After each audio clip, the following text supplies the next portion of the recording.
Tonight, Action Comics features not one, not two, but three Supermen, because the only thing New 52 was missing was its own clone saga.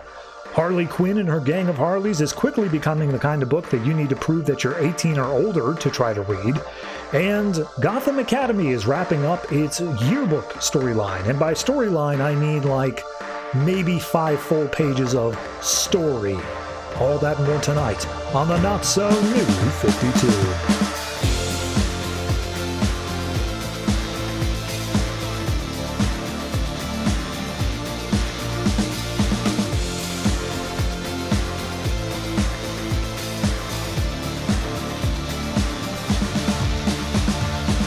Hello everyone and welcome to episode 245 of the Not So New 52. I am your host and I'll probably try to keep things a little bit brief this episode because it's not an insignificant amount of comics I need to talk about, and I'm not going to say that I kept things short either, so you can tell how long the episode is. I don't know, but I feel like I've been recording literally all day. So what do we got in terms of comics coming out this week? I'll just blitz through them real quick. We have Action Comics, Batman, Catwoman, Constantine the Hellblazer, Earth 2 Society, Gotham Academy, Green Lantern Corps, Edge of Oblivion, Harley Quinn and her gang of Harleys, Legends of Tomorrow, Red Hood Arsenal, Starfire, and Swamp Thing. Now, that is only 12 comics, which most weeks I'd be saying, yes, hip hip hooray, that's barely anything. However, Legends of Tomorrow is one of those, and for anyone who still hasn't been keeping up, that's an anthology book. That's an 80-pager. That's 4 full comics in there every time it pops up. So effectively, we have 15 comics to talk about this week. However, most of you won't even listen to Legends of Tomorrow because let me tell you, I've been looking at the numbers on that book. Yeesh. I will say there's some fun ones. If you have any interest in it, check it out. It's definitely a book. So other things just to make you aware of for this episode, in case you just want to be skipping around. We have some final issues, some pretty major ones. Action Comics, Batman, Catwoman, those are all final issues. I will say for Action Comics, that is still a tie into the Final Days of Superman arc going on. So make sure you're caught up on the other stuff going on there. Starfire, her final issue came out. There are still some more continuing issues for Gotham Academy and Red Hood Arsenal, but it's like only 1 or 2, and like Gotham Academy's even an annual, so you could theoretically say it's the final issue there, depending on how you define that. But yeah, big wrap-ups going on here, big stuff. But like I said, it's a big episode, so go ahead and just jump right on into it with, of course, continuing on with the Final Days of Superman.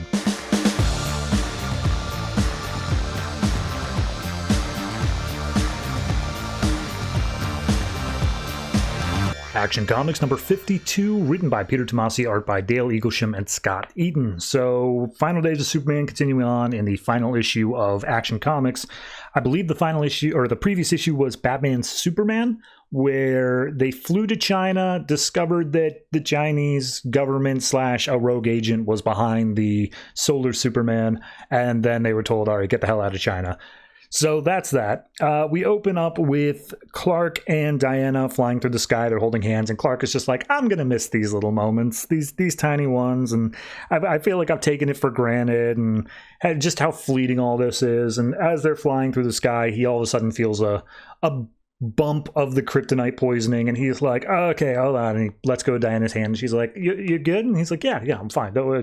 All fine, no problem. She's like, yeah, okay, look, I appreciate the fact that you feel like you need to go and say goodbye to everybody individually and like face to face, but like I kind of wish that we would have more time together and like we don't have to go out and do all this other stuff. And he's like, no, like I really got to do this. I hope, like, please understand that. That's very important to me. And she's like, no, I understand it. And then Superman just drops from the sky, and she's like, Jesus, okay. So Batman swoops under. He's in the jet, grabs hold of Superman, opens up the window and like sets him down inside. She's like, okay, we need you to conserve your strength to fight against the Solar Superman when we eventually find him again. And this ain't gonna work if you're flying. So I'm gonna put you in the back seat and we're just gonna fly wherever. And he's looking super pale and he's like, that's fine. I just need to rest a little bit. It's good. So we then cut over to the other dangling plot thread, which is the Solar Superman found Lois. I'll get to it. So she finds Lois and says, hey, look, do you think I'm Superman? And she's like, I think you think you're Superman. And she basically calls him out by saying, like, look, you hurt a lot of people at the Daily Planet. Superman doesn't do that. And he says, well, they were trying to hurt me. Like, don't I have the ability to protect myself? And she's like, not really. Like, you're Superman. You have to be able to take some of that stuff on the chin if it means not hurting people. Like, that's important. And he's like, oh, I just saw them sitting in my seat, and like, there's this fake Superman out there right now, and I'm just getting so angry over it. But like, even if I can't trust anyone, the Justice League, no one like that, I know I can trust you, Lois. By the way, do you want to see a secret that I found? And she's like, I guess.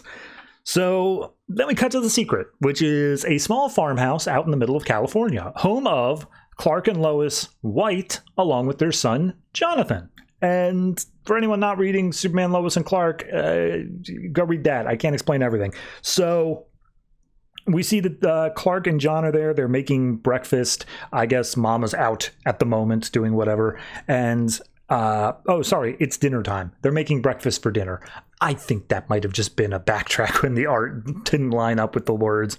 So we see that they're making that, and then all of a sudden, Solar Superman and New 52 Lois, because the other ones are from post-crisis. I don't know how to make this any more obvious. I guess I'll say their last names.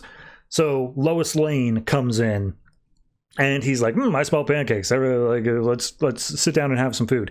And Clark White, realizing the severity of the situation, is just like, of course, come on in. Hi, my name's Clark White. This is my son, John. And he like introduces himself to Lois and all that. And Solar Superman points out, like, hey, Lois, don't you think that the resemblance is a little bit uncanny here? And she's looking at fridge pictures like, yeah, I guess.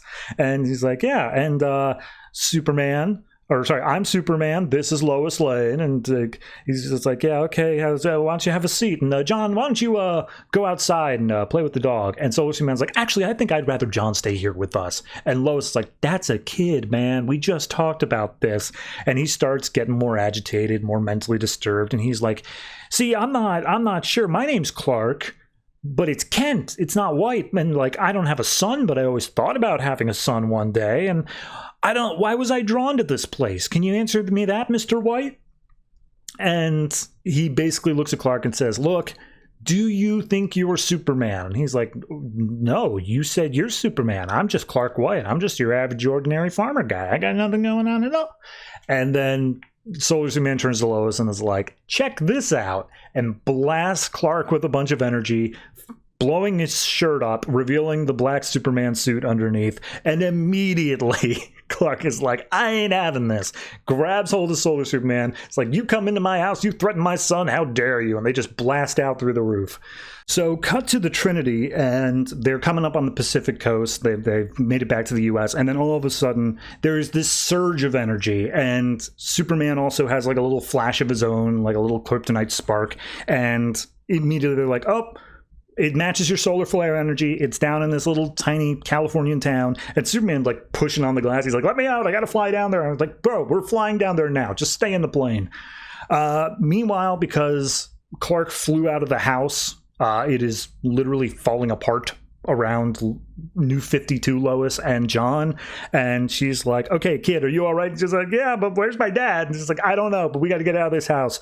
So she stations him just outside. And she's like, look, you stay here. I'm going to go. Just don't move. And he's like, okay. And then as she's running away, she's like, that lady seemed a lot like my mom.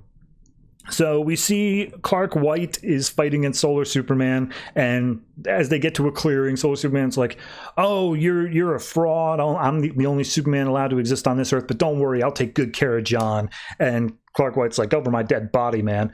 And then the Trinity comes in. And New 52 Superman looks at post-crisis Superman and is like, I'm sorry, why is there yet another Superman? And post-crisis is like, yeah, we have a lot to talk about. But before anything like that can happen, Lois White comes home, finds her house in ruins, yells out for John and Clark. Clark hears this. John says, hey, Mom, I'm over here. They meet back up. And then Clark just swoops in, takes them off to wherever, because they are not to be a part of this fight. And our final page is the Trinity facing down Solar Superman again, saying, hey, you seem just as surprised to know that there's a third Superman as I was, so that's neat. And if you're here to ask me to join the Justice League, absolutely can do, I'm all in, but we got to take care of this imposter first. And he points to the New 52 Superman. So yeah, that's the issue. To be continued in, I don't know, Superman, Wonder Woman. I like it. I think it's got good pacing. I think it's like, out of this entire arc so far, besides maybe the first issue, I think that this is the one that has the best, like, just nonstop, here we go, we're going to keep on doing stuff like that, instead of feeling like it's drawn out. So on that aspect, I like it. Art-wise, same thing. It looks great. Bringing in the Lois and Clark storyline obviously had to happen, but I love it, the way that they did it here. I don't know where it takes place in their timeline, but I guess it would be after, considering I don't think that their house explodes in the main book itself. Yeah, no, it's just a really solid issue. I really don't have anything that bad to say about it. So I'm going to give this one an 8. I really did enjoy it, and I'm looking forward to seeing, now that it feels like we're closer to the end game, how it's all going to wrap up satisfyingly.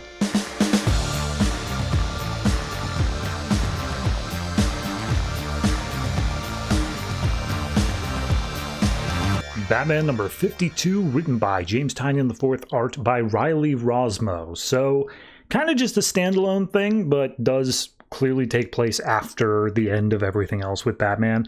But we open up at a few weeks / months after the death of the Waynes, and we see that there are still reporters just trying to get into the manor, trying to get a shot of Bruce, and Alfred welcomes in a woman saying, like, oh, I'm so sorry for the reporters. I hope you ran over a couple of them trying to get in here. And she's like, I very well might have. And the woman introduces herself as Dr. Leslie Tompkins. And basically Alfred has called her in saying, I'm worried about Bruce. He's just sat here, like, he's just looking at, I'm getting this feeling that, like, everything is getting worse for him rather than getting better. And Leslie's like, yeah, that's kind of what a grieving process like this looks like. Like, he needs to be able to get worse and show that he has control over his own surroundings. And then he's going to have to be able to redirect that into something good. That's kind of what we're doing here. She says that they've set up a session and that she had him write a book that has a list of things he needs to do in order to move past his parents' death. Just simple, tiny little things that he thinks would be helpful or whatever. And then we cut to the training. We cut to the different things that he was doing, and we see he's in Japan training with some ninjas, and he immediately gets smacked down and just like, oh, this can't work. You cannot be taught or anything like that. And he's like, no, please, I need to learn. And when the sensei asks why it's so important, we cut over to his bag, which shows the How to Move On book is inside there. So then we cut to Gotham now, and we see Batman standing on the ledge of a building, lightning strike, and we see item number 1 on the list was disappear. And we'll continue to get these different items throughout the book, but we cut to a villain named Crypsis, who apparently, as we find out later, has the ability of, like, phasing and some short-range teleportation. However, he's just a small-time crook, and we see that he is trying to get to this banker, lawyer-looking guy, saying, like, look, I've already stole $500,000 in cash from the bank, but I need access to a specific safety deposit box. And you're the one who has the key, so gimme, or else I'll reach into your chest and stop your heart. And he's like, oh, okay, Jesus Christ, I'm sorry. So he passes over the key. Crypsis makes his way to the bank, and as soon as he enters the vault, Batman's inside and just punches him in the face. He's like, oh, I was wondering if I'd see you. So Alfred gives him the lowdown of, like, yeah, here's his power set, here's everything that he does. However, as Batman is trying to swing some more, Crypsis just phases through the floor and says, like, all right, well, I've already got what I came here for, and we see he's holding the safety deposit box. So Batman's looking around trying to get a grip of where he was. Notice that he took some batarangs, and Alfred's like, hey, question. This is a really small bank, and you had a special alert set up for when this place was attacked as soon as the Bat computer was set up. So why is this so important? What's in that security box? And we cut to another flashback. We see that Bruce is standing underneath like a icy waterfall, and the person's just like, why are you doing this? You're gonna die. You're gonna freeze in a few minutes. And he says, no, I won't. We see the book again. And then as we cut to modern day, we see Crypsis is riding away on a motorcycle. He pulls out a big, I'm gonna say sniper rifle, but it fires multiple shots, and several hit Batman square in the chest, to which point number 7 pops up, feel nothing. Crypsis drives off. Batman calls the Batmobile, and he does a badass thing where he just rides on the top of it instead of hopping inside. As Crypsis takes a little makeshift ramp to jump up onto another part of the road, Batman tells Alfred, like, hey, increase the speed by X amount, and then as he hits the stopping point, he's like, full brake now. We then cut to Yugoslavia, where Batman's jumping out of a plane with nothing but a wingsuit, and the guy's like, bro, this is like 1,000 feet higher than anyone is legally allowed to jump. You will absolutely die. And he's like, watch me. And we see he's holding the book once again. Number 21, let go of everything. He jumps off, grapples onto Crypsis's motorcycle, comes in, just kicks him in the face. Number 33, make them feel what I feel. And the fight continues on as Alfred comes over the comm and is just like, hey, I just looked a bit more into that box. You registered it like the day after you returned to Gotham City, and you haven't shown up since. What's that about, man? And Batman's like, hey, don't worry about it. This is personal. And then we cut back to the past, and we see young Bruce is chewing out Alfred for doing something. And he's like, how could you? Why did you do this? And he pulls out his book and says, you ruined my list. And Alfred's like, I wanted to add something, just a final thing on the list, in order to make sure that you are going down a good path. And he pulls out a random number. He's like, number 45, don't let anybody else leave me. This isn't healthy, Bruce. You're not doing a healthy thing here. And Bruce is like, look, it's my book. You don't understand. And he rips out the page that Alfred wrote in, and we don't get to see what it is yet. So we cut back to the Crypsis fight, and Batman has managed to tear up his suit, which apparently is the base of his powers. And Crypsis is like, oh, stand back. If you come any closer, I'll disappear and you'll never see me again. And Batman's like, if you would have, if you could have, you would have already. You don't have the ability to. I messed up your suit. And Crypsis is like, look, you don't understand. I'm a small-time guy, but I found out that this is Bruce Wayne's security box, and like, if I could just get inside of this, I could make millions of dollars selling, because every rich guy has the secret safety deposit box. Whatever's in here is enough to ruin this guy, and I could sell it to TMZ for millions. I will split it with you. You can have as many back cards as you want. Okay, sounds good. And Batman's like, go ahead and open it. And he opens up the box, and inside is the book. And Alfred sees it through the visor, and he's like, oh my god, what? And Crypsis is like, I can't do anything with this stupid book. What the hell is this supposed to do anything for? And so Batman comes in, knocks him out, tells him, you're going to Blackgate. So Batman comes back to the cave, and Alfred's like, you kept that book all these years? And he's like, yeah, how else was I supposed to learn everything I was supposed to learn? And Alfred's like, okay, well, when you came back, like, you learned all that stuff. You went out and you did all the stuff. You learned how to disappear and how to make them feel what I feel and all that sort of stuff. And Batman says, oh, well, I didn't finish it, and I wasn't going to go back until I finished it because of item number 52. And item number 52 is the one that Alfred wrote in, and it says, remember that your parents are always proud of you. And Batman's like, look, I didn't want to hear it. I wanted to find a way to collapse in on myself, but you showed me that I needed to take action, and so I did. And yeah, he basically just gives Alfred a hug, and that's it. That's the issue. It's solid. It's a solid issue. I got no qualms about it. It's a good little one shot. Obviously, it gets a little bit of like, oh, of course it's number 52, but you know, it's issue 52. It's the end of the run. I'm willing to give them their little niceties in order to have a final issue here. My only thing, and this is just the tiniest little is I think I would have rathered Snyder's final issue to come after this. And that's just the one with like issue 51 looking out over Gotham and being like a quiet night and all that. I think that one would have just hit a little bit harder. But this is still a solid final issue. Like, standing independently, I had nothing wrong with it at all. So I'm going to say 8.5 for this. Really liking it. And that's Batman.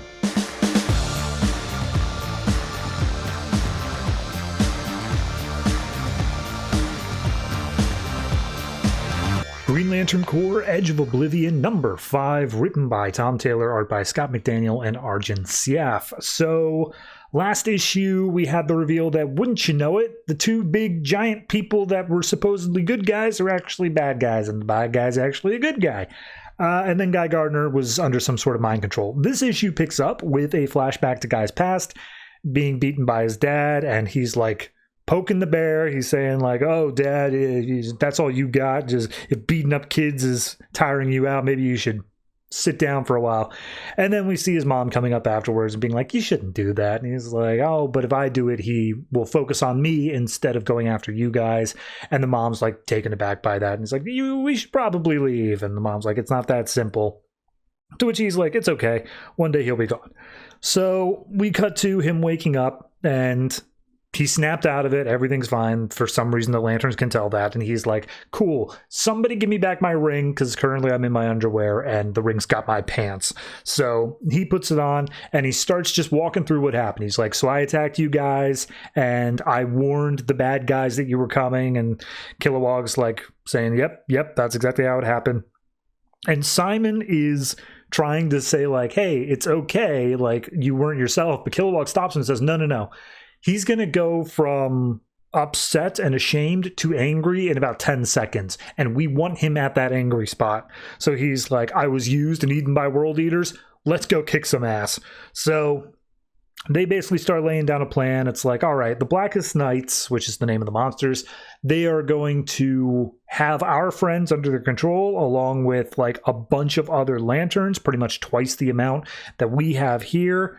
And we just need to try to figure out how to snap them out of it. And guys are like, that's not going to work, because when I was under her control, like, I would have done anything for her. They will absolutely kill us to try to stop it. But then they come to the realization, well, hold on, maybe we don't need to like fight the lanterns head on. And guys are like, all right, I've got a plan.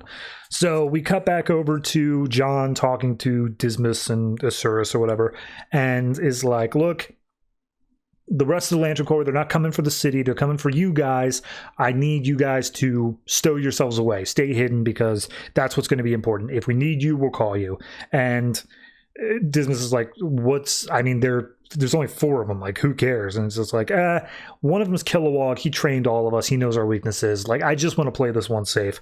So the world eaters go away. John tells the rest of the Corps, like, yep, surround the Citadel. That's where they're hanging out. Eyes in every direction. Let's go. And then in comes a big green light. They're ready to start shooting. But then it turns out it's Guy. And Guy's like, whoa. Hold on, everybody. I got away from them. You heard me warn you. You know I'm on your guys' side. So yeah, they're all on their way. And John's like, okay, tell us what their plan is. And it's like, they don't have a plan. They're just angry and they're going to just blitz. Like, I need to go talk to Dismas and Asuras. So he goes inside, looks at them, and just says, hey, I know exactly what you are, and I'm not cool with it. And he's like, what? And he just fires up his ring, causes a massive explosion. John's like, oh, crap.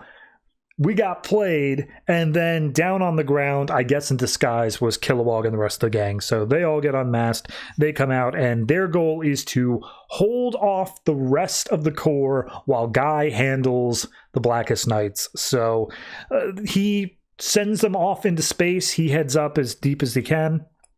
And as he's up there, he's calling over to Zrill, the empathetic one, who is not part of either fight at this point. And she's like, hold on, I'm working on it.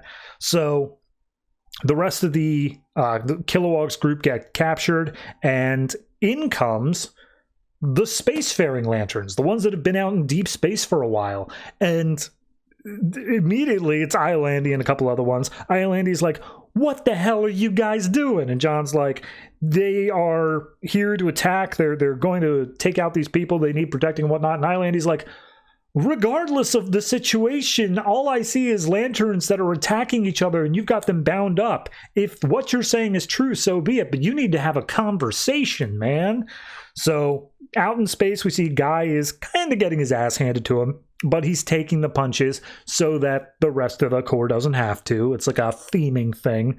And as he's out there, he's saying, yeah, I came out here so that you wouldn't notice me doing this. And we see that Zrill, the empathetic one, has managed to get in contact with Mogo.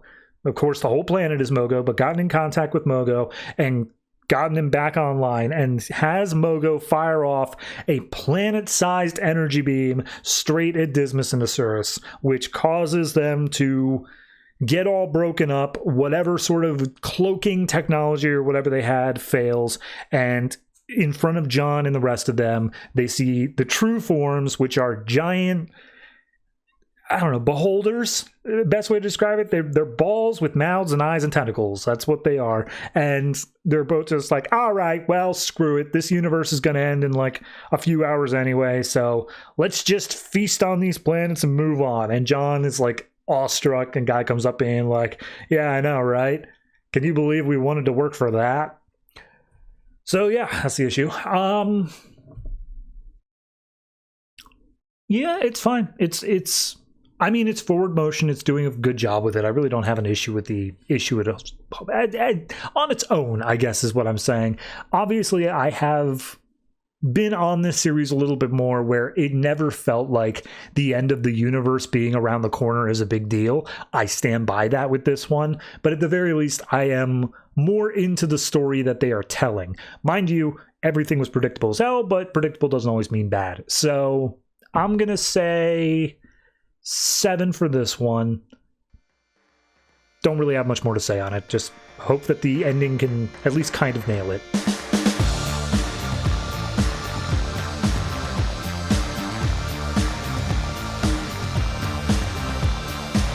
Swamp Thing number 5, written by Len Wein, art by Kelly Jones. Last issue we had Matthew Cable taking the powers of Swamp Thing, and wouldn't you know it, he was evil.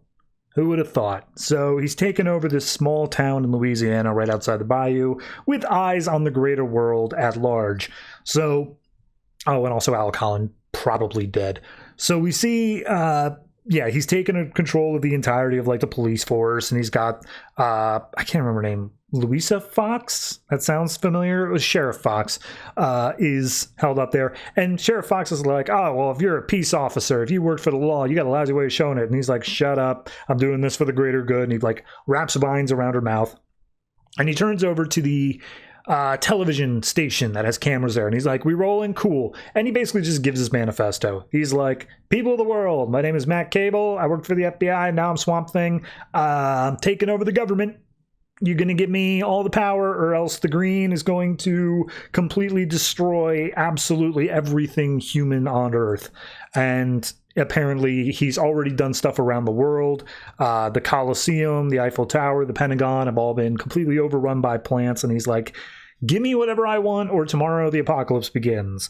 So there's that. Then we go into the Green. Now, if you remember, Alec Holland was killed, but more or less buried, exactly. And we see that he fell into the Green, and he's meeting with the Parliament of Trees. And this is a significantly different looking Parliament than ever before, but regardless, he's like, oh, so I'm dead. Like, I'm going to that afterlife of like Swamp Things or whatever. And he's like, no, we're giving you all the nutrients, all the oxygen, everything that's necessary to sustain you. And he's like, oh, well, thanks, but like we haven't talked for a while, so what's up? Well, why are you saving me now? It's like, oh, because you screwed up, you idiot. You gave up the power of Swamp Thing to someone who didn't deserve it, you jackass. And he's like, well, sorry, but like, you're the Parliament, can't you fix it? And it's like, no, part of the wish thing, the Hand of Fatima, makes it so that we can't. You're the one who's going to have to fix this because the apocalypse is coming up. So we're kicking you back out, and you better deal with it. And then all of a sudden he appears in a cornfield, and who's waiting for him but Phantom Stranger? And he's like, yeah, all right, should have figured. I didn't even know I was here. And he's like, little chrysanthemum told me. So he's basically like, okay, well, I mean, are you able to help me out with all this? And he's like, no, I'm here to make sure you don't straight up die, but I'm not able to help. I have my instructions, so the most I could do is this. And then all of a sudden they teleport. They're on a snowy mountaintop, and he's like, what the hell? Where are we? And he's like, well, check it out. And they look over the cliff face, and they see that they are at Nanda Parbat, which for anyone who doesn't know is just magic hoodoo place. Don't worry about it. So Phantom Stranger disappears, leaving Alec to go check it out on his own. We get one page back with Swamp Thing with Matt Cable. Basically, Sheriff Fox is like, hey, I am the sheriff. I hold some sort of sway. Let me be your ambassador to show that the people of this town and the law enforcement are on your side. I can help you make demands like that. Swamp Thing's like, all right, fair enough. You'll be my spokesperson in front of the crowds next time I go on camera. So then we cut back to Nanda Parbat. Alec is welcomed in. Apparently the groundskeeper, whatever his name is, Taj Zay. He's like, yeah, we've heard about you. We're welcoming you, whatever. And as he starts making his way around the place, in comes Deadman. And Deadman's like, hey, man, how's it hanging? What's going on? And he just starts walking through and saying, like, yeah, this is where I hang out. We've all heard about the crazy stuff going on outside. Nanda Parbat is pretty much safe from that. But, yeah, you mess things up. And he basically says the same things that we do. The spell of Fatima cannot be undone, all that stuff. But Alec's like, come on, there's got to be a loophole that will get me back into the role of Swamp Thing. And that man calls him out by saying, like, are you sure you want that? Like, yeah, the world is ending. That sucks. But effectively, you've gotten out scot-free. You can hang out here and everything will be fine. Are you sure you want to do that? And he's like, yeah, I'm positive. Like, the world is ending. I've got to take responsibility for my own stuff here. So they head down to beneath the city and they come across the Fist of Fatima, which has curled up now. It is free of any sort of wish energy or whatever was it before. And it's like, yeah, Zatanna dropped this off after you were done with it and all that, but there's nothing more that we can do here. It would take an act of God to get the Hand of Fatima to work again. And we just don't have that because God, he's not going to intervene in this. That's his own thing. And Alec goes, well, I guess we need to start looking at the very least. So within like a few minutes, he gets a jacket and stuff because he didn't have that before. And he's like, all right, I got to go. I got to try to figure out some way to do this. I'm heading out. And Deadman's like, you sure? Like, you can just hang out here? He's like, nope, I got to clean up my own mess. So he heads out into the snowy Himalayas and whatnot. The whole city's disappeared. And he's like, boy, I sure hope the Phantom Stranger can show up here in a minute. We cut back over to Sheriff Fox. She gets in front of the camera. She's like, hey, everybody. The Swamp Thing has been waiting impatiently for your reply. So therefore, I'm here to tell you as sheriff of this town, don't listen to him. Nuke us. Burn us to the ground. Don't let him survive. And Swamp Thing pulls back. Sheriff Fox like wraps her up again. Being like, God damn it. All right. I shouldn't have listened to you. But you don't listen to her. Give me what I want. And then we cut to Argus, who I guess was watching the live feed. And they're like, I mean, yeah, I guess we should probably nuke them. Like, we've searched all these other opportunities. Justice League's off the planet. Teen Titans are in some other dimension. We're not going to call Suicide Squad because that'd be stupid. So, yeah, call up the president. Let's get this done. Meanwhile, in the Himalayas, we see Alec loses his footing. He starts to slide down the mountain. Certain death approaches, and then, wouldn't you know it, Phantom Stranger saves him. And he's like, Stranger, why do you keep showing up?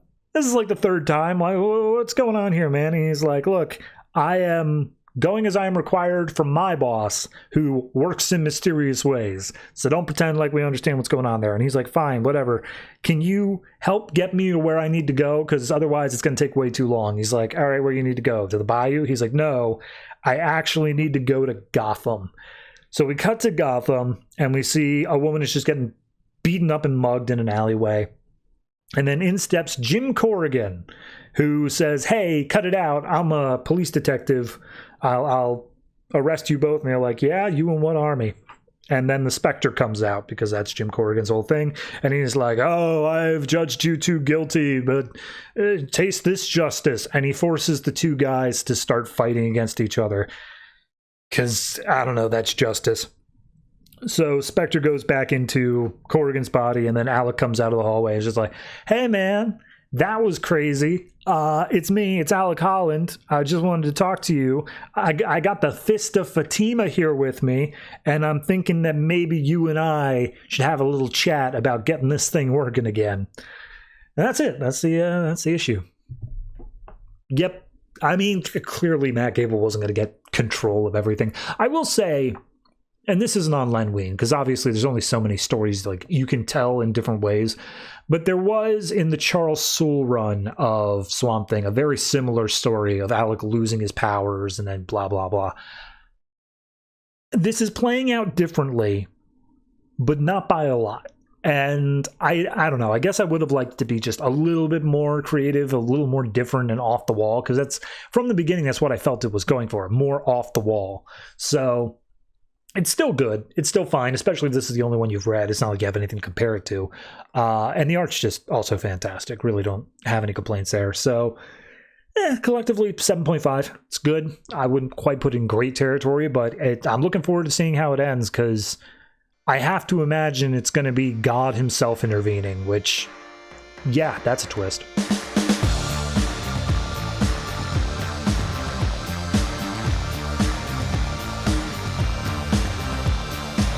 Catwoman number 52, written by Frank Tieri, art by Inaki Miranda, Mhan, and Giuseppe Cafaro.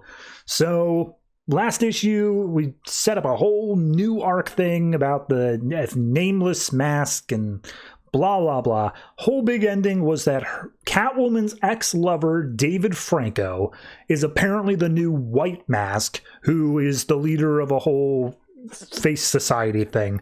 So, this issue picks up, we see she's talking to Alice Tesla, and Alice is just like, I got nothing on White Mask, on David Franco, none of this stuff is here. And she's like, that's fine, I'm just going to go do a direct confrontation, don't worry about it. So she zip lines through a window, and in bed is White Mask with the mask on, and two other women wearing masks, and just like, all right, well, we're breaking up the party. And then she pulls out a gun, and is like, all right, well, let's look. I don't care what you false face guys are doing. Like, you got your own coronation, all that, but I need to talk to White Mask specifically here. And he's like, what do you? I've literally never dealt with you before. Like, I know you had stuff with Black Mask, but me and him aren't on good terms. So, like, what do you got a problem with me? She pulls the gun and is just like, take off your mask now. And when he takes it off, of course, it's David Franco. To which point, Selina takes off her mask, and he's like, oh my God, Selina? And then we get a flashback to more or less what happened over that period. We see that they were brought in by, why am I blanking on his name? It's not Maroney. God, I can't remember it right now. But, Black Mask's dad's name. And he's saying, Sionis, that's it. Brought into the Sionis house. And he's like, oh, yes, I collect all these masks and all that stuff, but here's the one that I really want, the faceless mask. It's the super cursed one, and, like, it's got this long history, and yada, yada, yada. Point being, they found it, it's on display at the Gotham Museum of Crime, and I want you to get it for me. And they're like, what? We're more petty thieves. We don't really do that sort of stuff. And it's like, no, you stole from me, now you're going to steal that for me. Simple as that. And Selina is the one who's like, all right, what if we don't? To which point, they aim guns at the back of David and Selina's heads, and just like, well, this is how it's going to go, but, like, thanks for playing. And David's freaking out, but Selina's like, we want to get paid.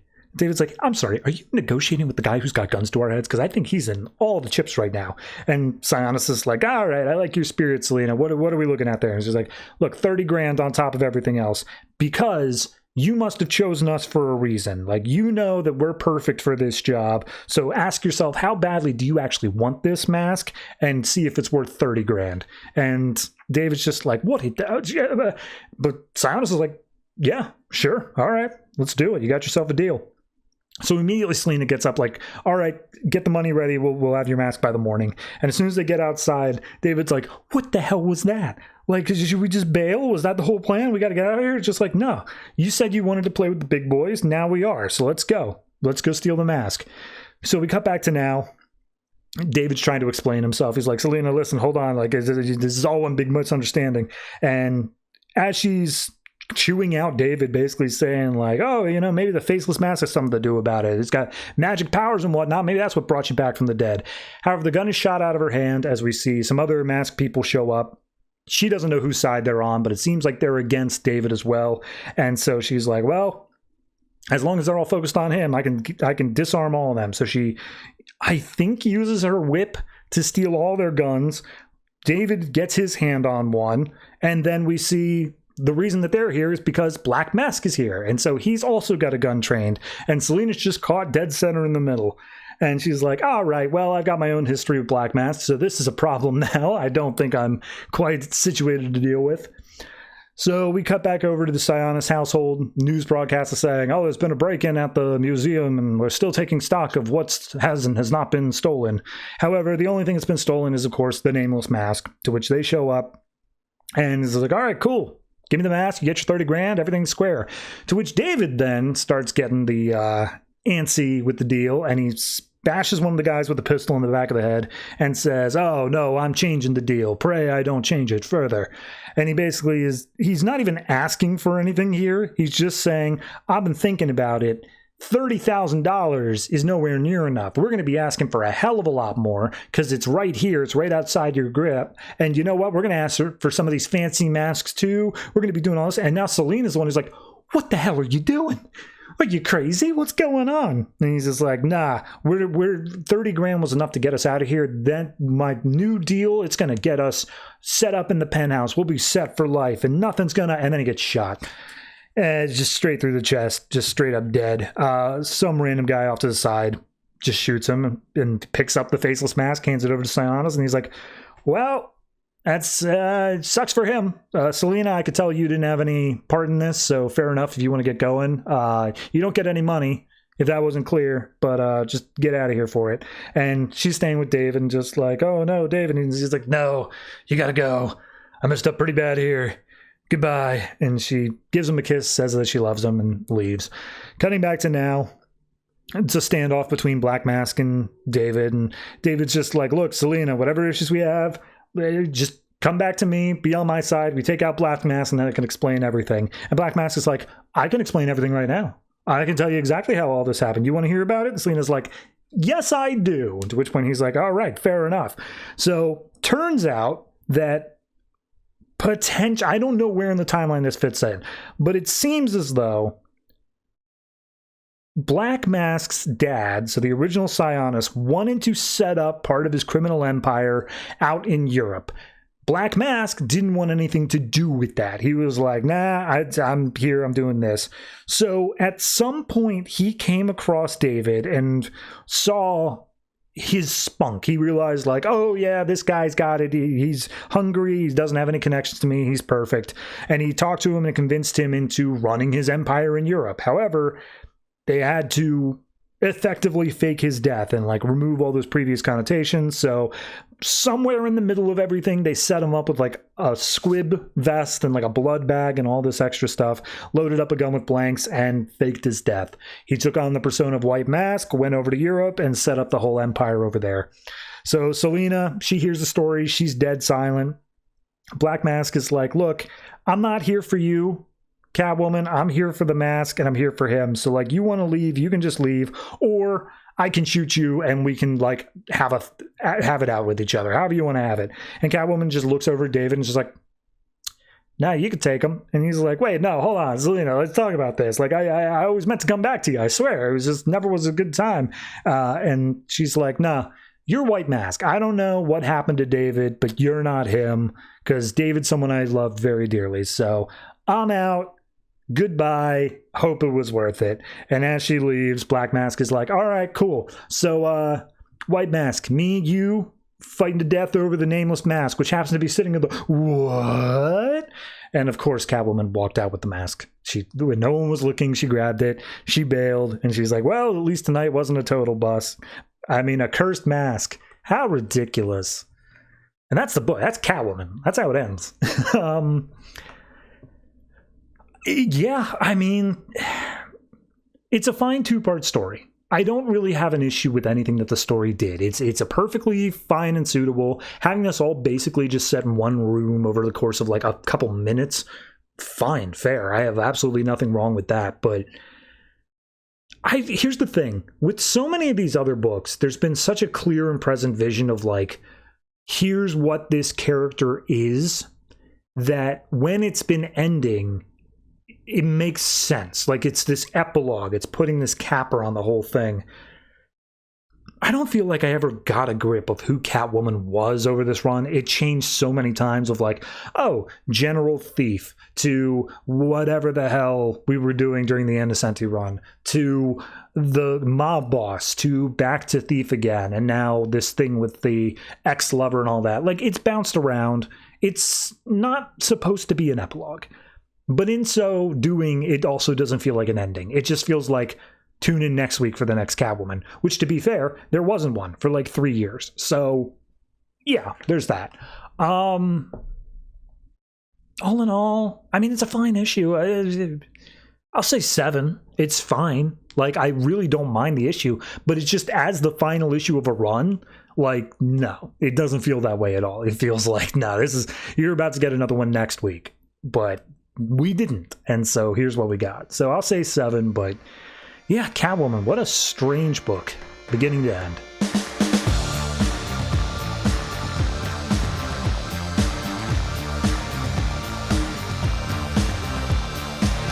Earth 2 Society number 12, written by Dan Abnett, art by Iban Coello. So last issue, we had the big decision that the Wonders are able to come in and put down their foot and say, no, everyone stop fighting. And they have full reign to do that, despite what normal people want to do. So the Security Protocol 12 is unleashed. We see World Watch is launching up a bunch of ships and basically saying, like, yep, this is the nuclear option. We're able to do whatever we want in order to stop these normal people from fighting. And we see that there is still at least a little bit of debate in the back end. Commander Sato, Sandman, and Lois are all talking to each other, just being like, oh, okay, are we sure we should be doing this, whatever? Sandman's pretty locked in. Lois seems to be generally opposed, but like she understands the purpose of it.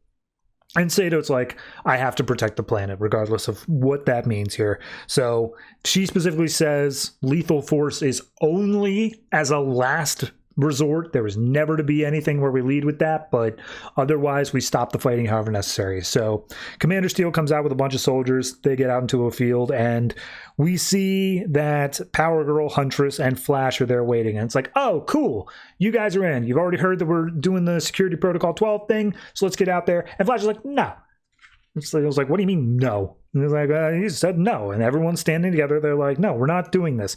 And basically saying, like, we're not going to kill our own people. And Steel comes out, and I love this. This is a 2-page thing where basically just like, all right, let's examine your philosophy here for a second. You would let them kill each other, but you won't kill a much smaller amount of people to let it happen, like to make sure that they don't get there. And she's like, no, there's other things we can do to protect the civilizations. And Steel comes out with the hypothetical. He's like, Power Girl, if I hit you, and I kept hitting you, would you stop me? And he's like, that's not what we're talking about. No, but like, answer the question. I'm pretty strong. I could take a punch. If I kept on coming and I would not stop, no matter what, would you put me down if it meant that I would stop hitting you? Or better yet, what if I was hitting Huntress or Flash? What if I was going after one of them, and the only way to stop me was you coming at me and killing me? Would you do that? And Power Girl thinks for a second, just like, God damn it. And this is like, yeah, look, we get it. You don't want to do this. Nobody here wants to do this, but it is the only thing that is going to keep the world spinning. Otherwise, we're looking at untold casualties over this war that's fighting between them. So we're moving in 30 minutes. Get your heads out of your asses. Come talk to me. And Flash and Hunters are like we don't want to do this. So still, like, we have these exits to stand by. And Power Girl's like, where the hell's Green Lantern? He's the one that could actually deal with this. So then we cut to Green Lantern. He's going to the Nexus City, which I guess is where Val Zod is hanging out. And he's just like, hey, Val, how's it going? And he's like, hey, it's all right. I hope you're not coming here to help me join in on this war I hear is brewing. He's like, nope, it's not my war. I'm not here for that. Nothing like that. I respect your decision to resign as a superhero, but we were friends, and I'm hoping I can talk to you just as a friend, trying to like sort through my issues here. And Val's like, yeah, all right, let's hear it. What's going on? And he's like, we're at a tipping point. I don't know what the role of metahumans should be here, because we have all of this power as gods, but like, how do we decide where to stop intervening? You know, how are we supposed to act? Do we act as more compassionate than humans? Do we have this pragmatic idealism that just is we work towards a goal no matter what? Like, what if that appears to be ruthless? What if we overstep our bounds? And Val's like, look, war is the last thing we need on this planet right now. That's something we can both agree on. He's like, yeah, absolutely. But do we have the right or the responsibility to end that via our strength? Is that something where he's basically saying, like, do we have the right to police the world? Is that something that we should do because we have the ability to do so? Does that make us a police state? If we are gods, does that make us a vindictive pantheon? Like, what do we do with this? And he throws in there, is like, okay, like, what about keeping people in line through fear of what we might do to them? And Val's like, you should talk to Batman about that part. He's like, no, I'm not Batman. I don't want to do that. But, like, is it okay to kill someone in order to remove them as a threat? And if so, how do I know when I've overstepped that bounds? And Val's like, look, you want to stop the war, there's other ways to do that. Don't be a policeman. Don't act like Batman. Act like a god and see the bigger picture. Think outside of the normal human bounds of what is possible. So then we go over to New Gotham, where, of course, the Batman and friends subplot was going on, attacking the Nimbus Company. They've taken it out. It's off the grid. And Our Man's like, cool, so everyone's just going to die in the darkness then. And the rest of the group basically comes at him saying, like, look, Nimbus couldn't continue what they're doing. Maybe we don't have a good replacement, but that doesn't mean that we should allow the bad thing to stay in place. So, yeah, we took out the company. Whatever's going to happen is going to happen. We'll do whatever we can. We're going to fight for the people as best we can. Our Man, we'd like you on our side. We can get you actual, whatever it's called, Miraclo, I think it is. Whatever it is, we want you in. He's like, yep, all right, good. I'm happy to fight on the side of the angels. So they're off to go be street level heroes. We then cut over to Amazonia, where Hawkgirl, who has just learned that the Atlanteans and Amazonians are going to team up and take over the world for the sake of making it a safer place, obviously, she's like, let me be your ambassador. And they're like, what? What are you even offering here? He's just like, look, I'm also an outsider. I don't entirely fit into the normal Poe, what with the giant wings and all, but I believe that you want what is best for the planet. But if you come in as a force saying that you're just going to do this thing regardless of anything else, it's not going to fly. Let me go in and try to, like, ease in your existence to the rest of the group, and they will be much more open to your ideas if you do that. Just trying to remove the confrontation here.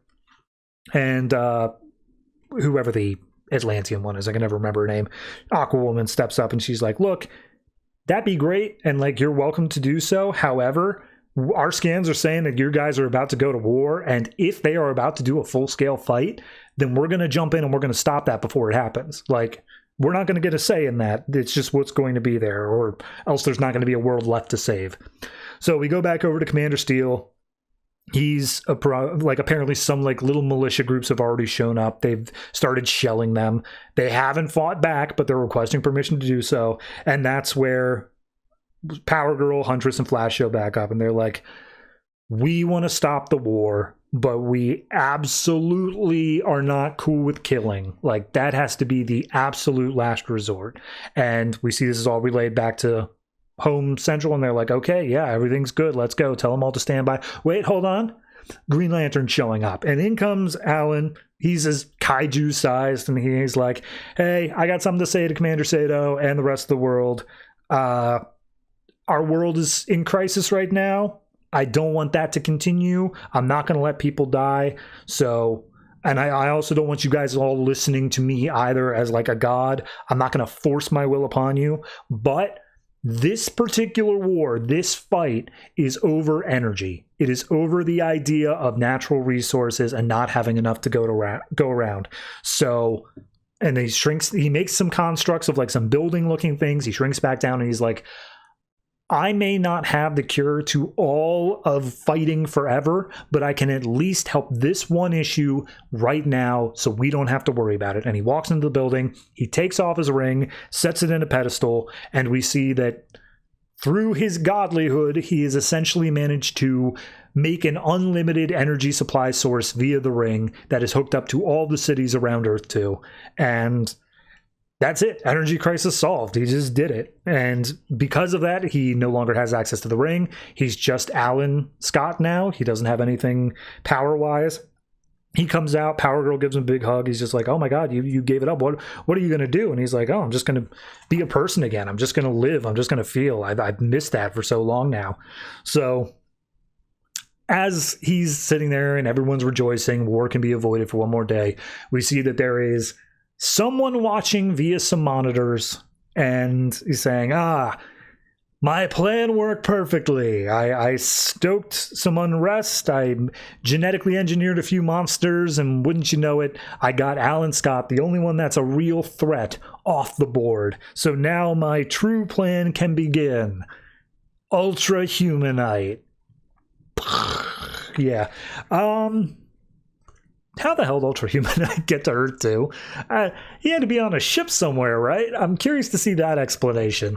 No, beyond that, it's fine. It's a good ending. I appreciate the sentiment where the idea of it in the beginning is, we're going to be heroes, and what that means is we're going to stop people from fighting, period.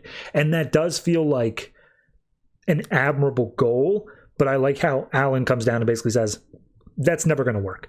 People are people. Like, all we can do is take one fight at a time. And he uses power to solve this one fight at a time. So no, I really like that. I think it's a solid ending. It sets up more things for the future, as this book has been pretty good with, of making the fallout of the previous arc something that impacts the next arc. So not having Alan Scott around, not having the idea of essentially a god watching over you, what does that mean? How does that change things? So yeah, I'm going to say this is that's really solid. I'll give it an 8. I'm really enjoying this issue. I'm looking forward to seeing the rest of Earth 2 Society, which obviously is going to go on for like 2 more trades. So enjoy that.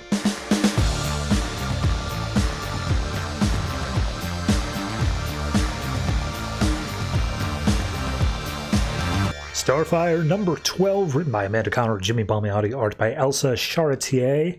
So last issue was Starfire coming to a lot of conclusions of maybe she shouldn't stay here. Maybe her being an alien superhero puts people in danger.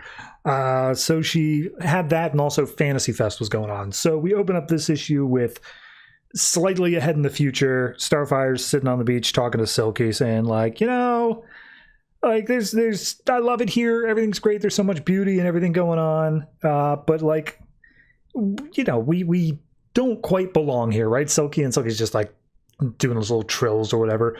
And she's like, yeah, everyone's been so welcoming and kind, but like me being here has put people at danger, and I could not stand it if anyone around me got hurt because of me being here. So, it may not be an easy choice, but it is the right choice to gotta make. But then we cut back. How did we get here? So we see them arriving back from the center of the Earth, and Stella's walking around grumpily because more time has passed than they assumed was going to pass. And as they're walking through Fantasy Fest, she's like, I gotta get to work and try to let them know why I didn't show up for X amount of days. Starfire, you gotta see if like your job's even still there at the aquarium and all that stuff. But she's like, yeah, we'll do. And they hug Adley goodbye and then head inside. And when they head inside, Soul is there. And Soul's like, hey, we've got a little bit of a situation. I just need to talk to you about Stella. Starfire, you're involved in this.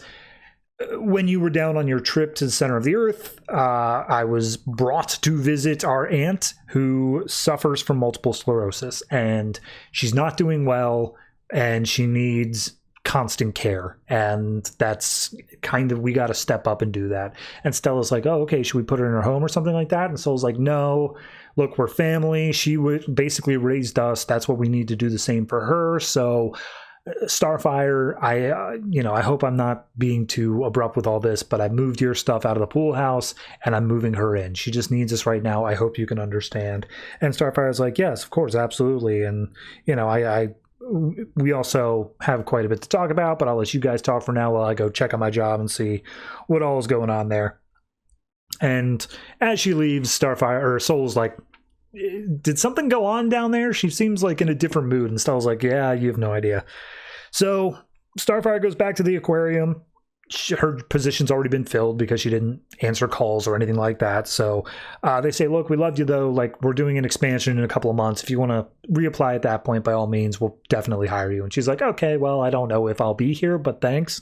However, as she's leaving, in comes Beth the dolphin, the one that she can talk to. And Beth is like, hey, Starfire, look, am I getting to leave soon? Because it's great here. I love the way you treat me, but like, I really want to get back out to my people and my mate. And Starfire's like, well, I can't get fired twice. And she picks up Beth the dolphin and just flies out to the coast. So we get a whole little sequence here of a pod of dolphins welcoming Starfire in and all of them having a good time and all that stuff. And Starfire's like, well, I'm glad you found your people, but I have to get going now. So we then cut back over to Stella and Sol, and Sol also reveals to Stella at this point, hey, just so you're aware, like, some stuff happened between me and Rave, and last issue, maybe the issue beforehand, they shared a kiss with each other because of Silky's weird hypnotic powers. This issue, we see that they got off of work at the same time the next day. They decided to go out and get some food, and Rave was basically like, look, we can blame it on the little silkworm thing all you want, but like, I felt something there. It felt right. I know you're still dating Starfire and all that stuff. You're seeing her, but like, I don't know how serious that is, but I felt something between us. So just tell me what it is, and please don't like spare my feelings or anything. And Sol comes out and basically says, yeah, I felt something too. Like, Starfire, I was dating her, and things are fun, things are great, but like, it never gave me that same spark that you and I just had. So yes, I do want to explore things with you. Just give me some time to talk to Starfire and break things off with her so that me and you can enter into this the right way. And we cut back to them talking, and he's like, but now I got to figure out a way to talk to Starfire and let her know about it. And Stella's like, you better look behind you. And Starfire heard the whole thing. She's very accepting. She's like, oh yeah, absolutely. Just want to be clear though, you're not cool on polygamy, right? Like, we could easily do that if you were cool with that. And he's like, no. And she's like, all right, fair enough.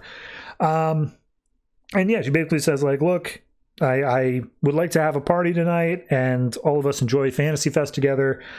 These are things I want to do before I leave. And Stella and Sol like, wait, what do you mean leave? And she basically just announced to them like, yeah, I made up my mind.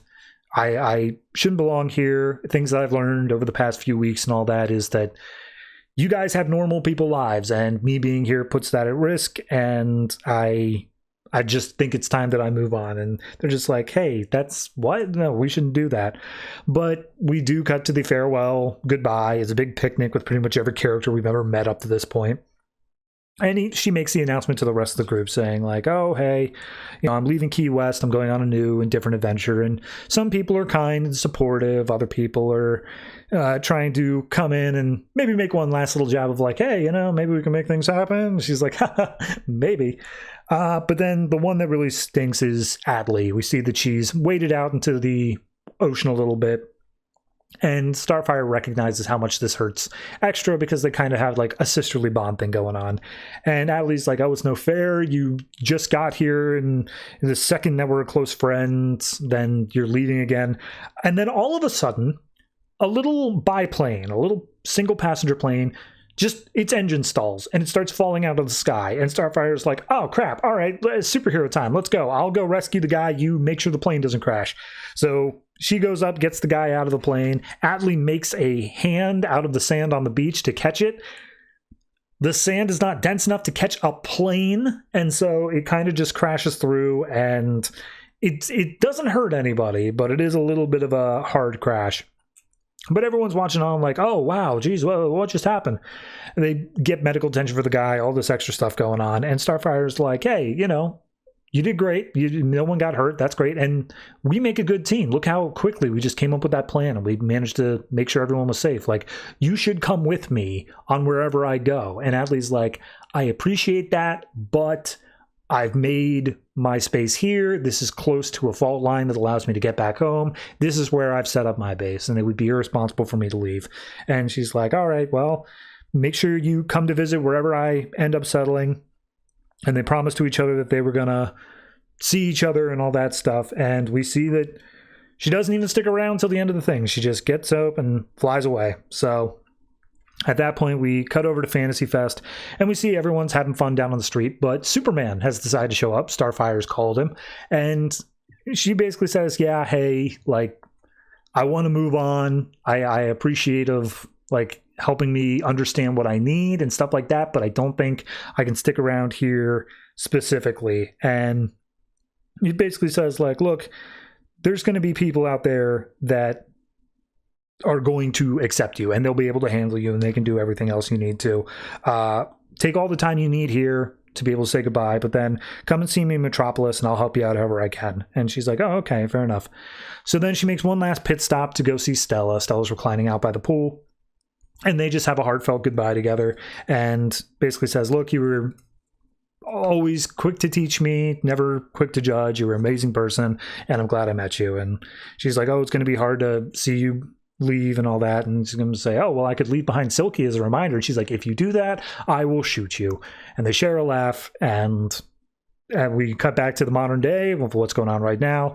Starfire and Silky say, all right, you ready to go? And they fly up into the sky, and we get a nice little note from the authors saying, special thanks to all wonderful readers. Your support has meant the world to us. And remember, in comics, nothing goes away forever. So yeah, I mean, it's an epilogue issue. That's what it is. She made up her mind last issue. This is just coming to terms with it. We didn't even have that big of like an action scene or anything like that. It was all just, let's get the characters into a good spot where the story will continue on without us. So all in all, I mean, the series was never really in my like top books. It never really quite got there. The slice of life stuff is fine. It's okay for what it is, but it definitely had that sort of meandering quality where I think I would have preferred just a little bit more of like a plot and development. But to each their own. Obviously, this book did fine to get the full 12-issue run. So yeah, overall, I'll still say this issue's, it's like a 7.5. It's well written. It wraps everything up in a mostly satisfying way. I don't think I really have any major faults. So kudos to Starfire for making the run. But yeah, that's it.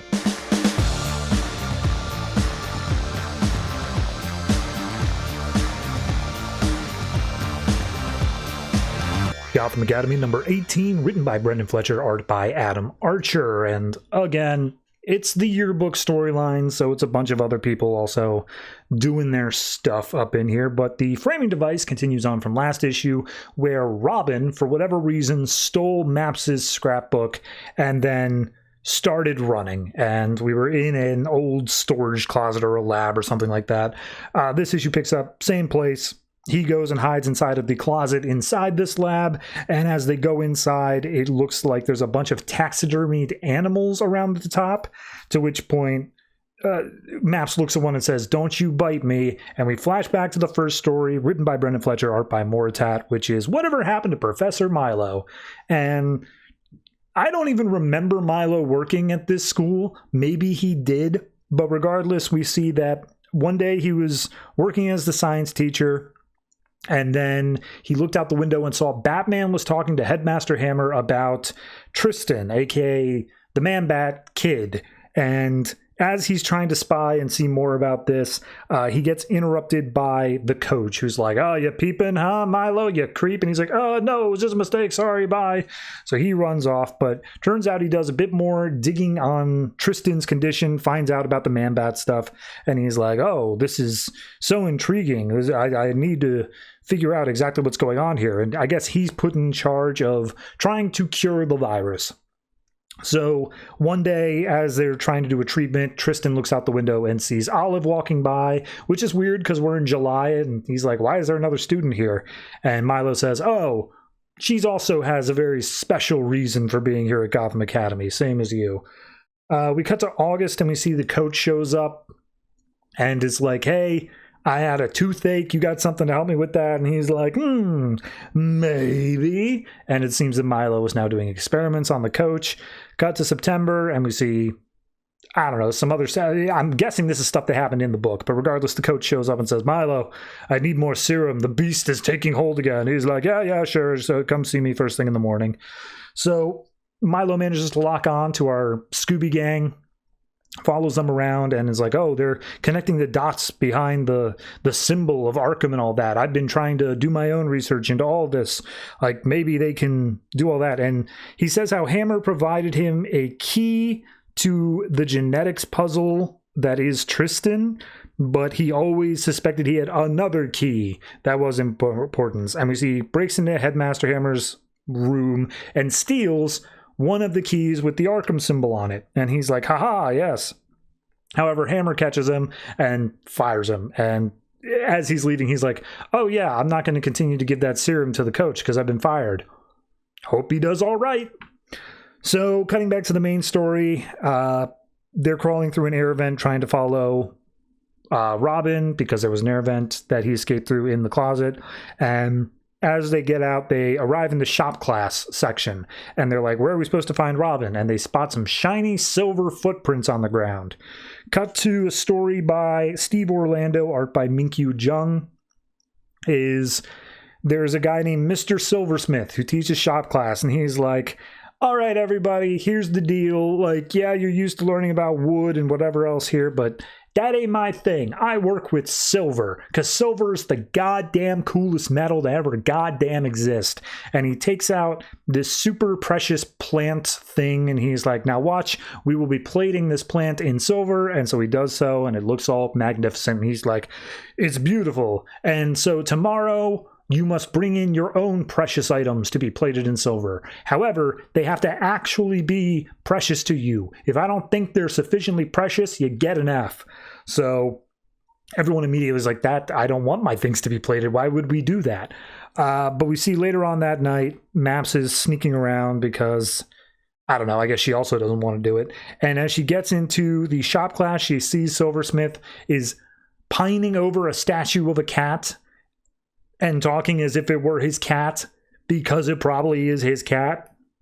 And she ends up throwing like a little shiny marble down the hallway. And Silversmith's like, ooh, shiny, and just goes after it. To which Maps manages to steal his big tub of silver plating material. So the next morning he comes in and he's like, there's been a theft, and as such I can no longer plate your precious things. So I guess you're free to go. Let me wallow in my sadness. But then this entire time we've seen Maps has been sketching out this weapon that is like she wants to use for monster hunting. And so final reveals in her locker is this knife that is completely made of silver. So we could follow the silver footprints. We see that it leads back to the theater, and Maps regards, oh, hey, this is where we fought Clayface that time. So hopefully we don't have to climb up any ladders or anything to chase down Robin. And then we cut to the next story, which is written and illustrated by Natasha Altarici. It's a talent show, and it's just in the same theater. We see that Maps is working with Palm about, I don't know, honest to God, it sounds like it's going to be like a magic show, but it's literally just one trick, and I don't know how it was supposed to go based off the story. So we see that Palm is the magician, Maps is the assistant. Maps having trouble with her gloves because they're too big, and she's like, oh, take them off then, like who cares? And Maps is like, but then the back row's not going to be able to see my hands. So when the curtains open up, she does her little introduction saying, oh, I'm going to have my assistant climb up to the top of the rafters on the ladder, and then she will jump down off the diving board, and it would kill her if she fell just normally. But I will open an interdimensional portal, which will transport her to safety. So she starts climbing up as Palm says a bunch of magic words. However, because of the gloves, Maps loses her grip on the ladder and starts falling down. The spell isn't ready yet, so Palm runs over, grabs hold of Maps, and the whole day is saved. They manage to survive. The theater teacher comes out, closes the window, and says, all right, everyone intermission, we'll be back at 5. And we fast forward and see someone else won the talent show, and Palm's mother actually comes backstage, and she's like, hey, honey, I saw the show. And she's like, oh, I thought you weren't going to be able to make it, but fine, tell me how all my witchcraft ideas and stuff are stupid and how I messed up the whole talent show and blah, blah, blah. And Pop's mom was like, no, you did a great job there. It took hard work and bravery to do what you did, and I'm very proud of you. And they have a nice little heartfelt moment. And then we see Robin is climbing up the ladder. They start giving chase. They chase him out over top the roof. Robin manages to glide away, to which, of course, they have no real answer on how to follow. But down on the ground, they see a golf cart. And they're like, hey, we could use that to chase him if only one of us knew how to drive. To which Maps says, I know how to drive. My brother taught me. And then we get the story by Faith Erin Hicks, where Maps' brother Kyle says, hey, yeah, I'm going to teach you how to drive. You're taking a step into adulthood. And they go out to a golf cart that has a bat symbol on it. And she's like, it's a golf cart. And he's like, no, look, I added a decal. It's a bat cart. And she's like, yeah, all right, that's pretty cool then. So they hop in. She has him feign that she's getting buckled up. And then says, all right, look in your blind spot, and then slowly press down on the gas pedal. And then she floors it. But of course, it's a golf cart. So it's going like 5 miles an hour, and that's it. It just ends on a comedy beat. We see that they've made their way down. They chase down where Robin left the notebook, left the scrapbook, and she's like, oh, you left it behind. Fantastic. However, there's some new drawings in it, and the drawings seem to indicate something up inside of a tree. And she's like, oh, it's a clue. And as they look up in the tree right next to them, they see that there is another book that says, to my friend Maps from Robin, you need this. And as they open it up, it's apparently a first edition of Serpents and Spells. And Maps is geeking out more so over the fact that Robin called her a friend than anything else. The end. Now, there is an annual that came out about like 3 months after this issue came out. I will be covering that when it comes to pass, but yeah, it's essentially the final issue. And I mean, look, I've been hard on this yearbook arc the entire time. The framing device is just not interesting to me, and the individual stories feel like there's no real connective tissue to them. I appreciate that the writers feel connected to these characters to the point where they think that we can just tell these random stories and that'll be good enough. But I don't feel that way. I feel like there should be still this larger narrative at play. The whole reason I enjoyed this book was the mysteries that were at play, setting up these larger things. Now, maybe they already knew they were getting a continuation series of Gotham's second semester. I don't know. I don't even know what's in the annual. But this particular arc that effectively wrapped up the entire book for 3 months here, not the best. So, I mean, overall, I still want to give it like a 7. It still is a good issue. It's okay. But honestly, I think this one's going to have to take the brunt of the whole arc, and I'm going to drop it down to a 6.5. If I had known what this was going into it, I don't think I would have gotten this trade. Like, this trade is nothing but that, and it just feels like, all right, well, that's obnoxious, but fair enough. Yeah, 6.5.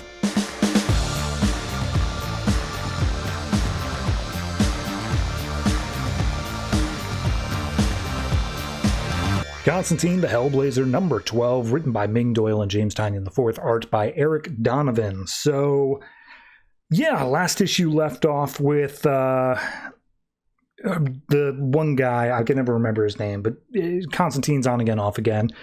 His kids being stolen, and Constantine finds out about that.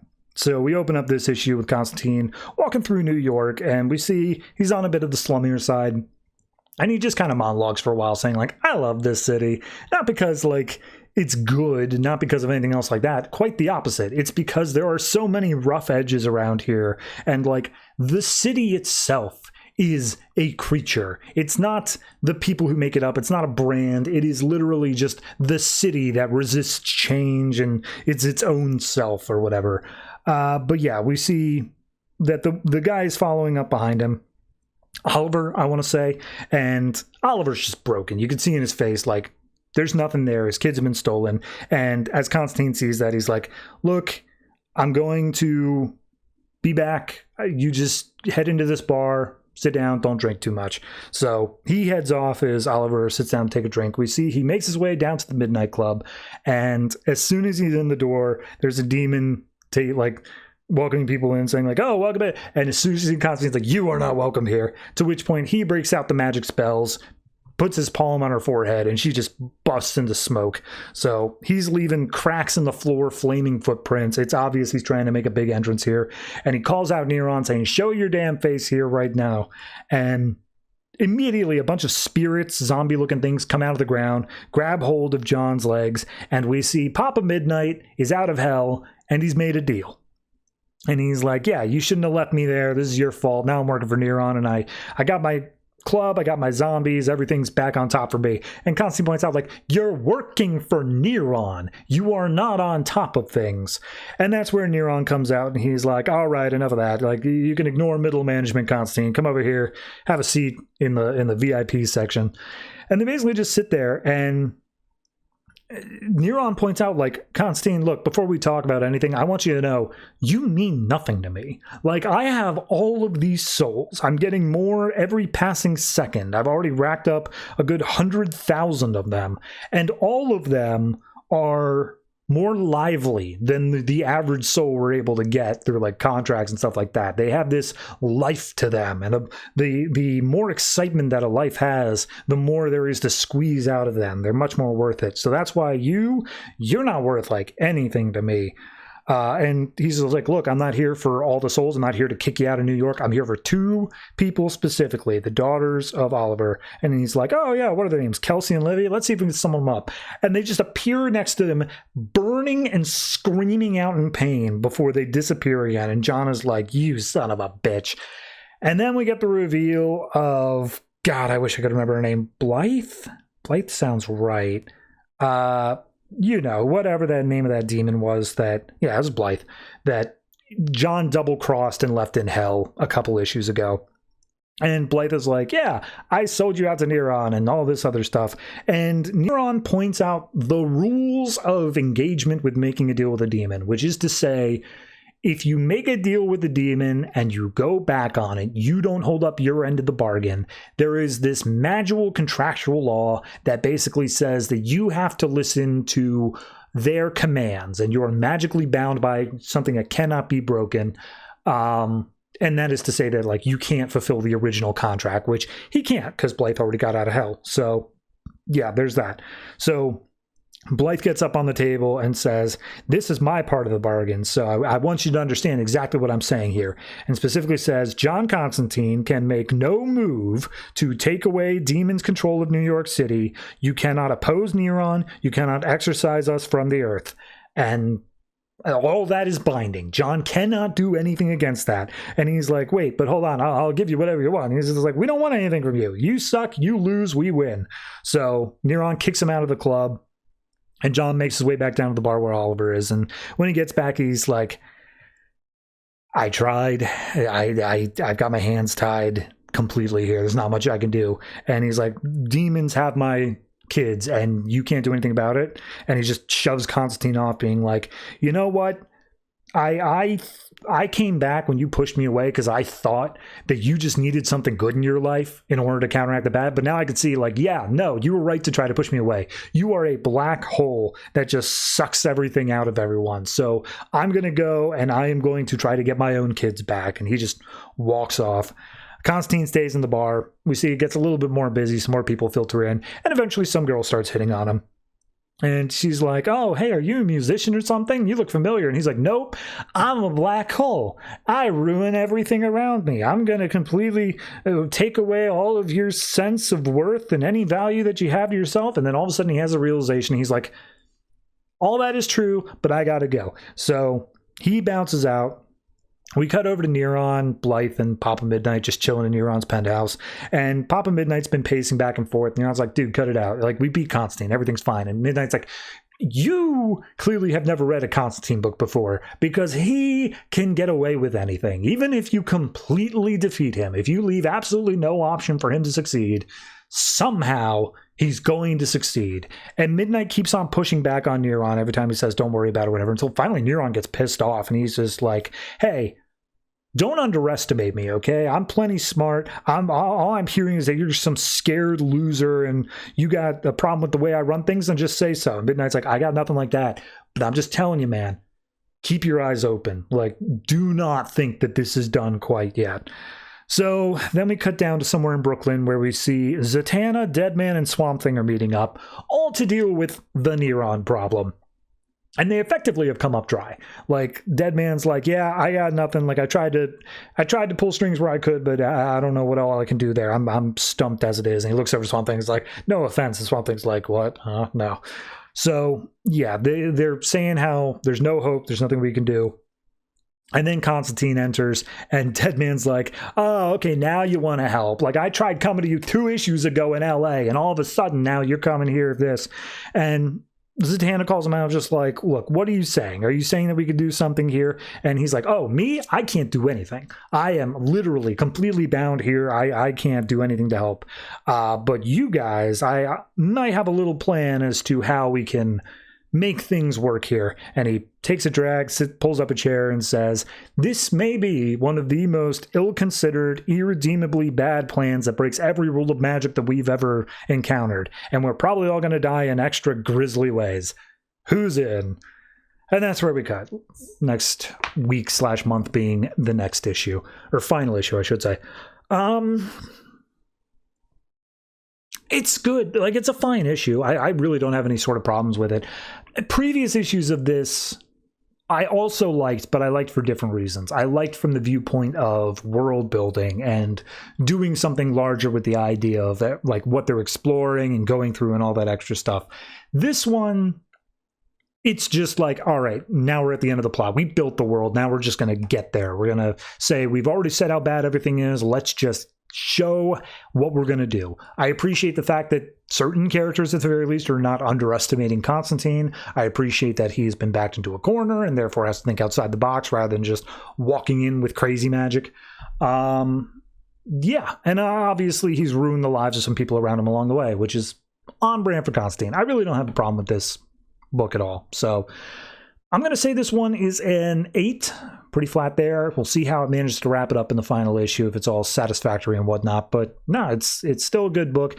I think one thing that I did want to bring up is that Eric Donovan does a fine job of somewhat mimicking Riley Rossmo's art from when the book started, but there's a slip. There's a big difference. And I would rather the artists just do their own thing rather than trying to mimic a previous one. But it's barely there. I'm still saying it's an 8.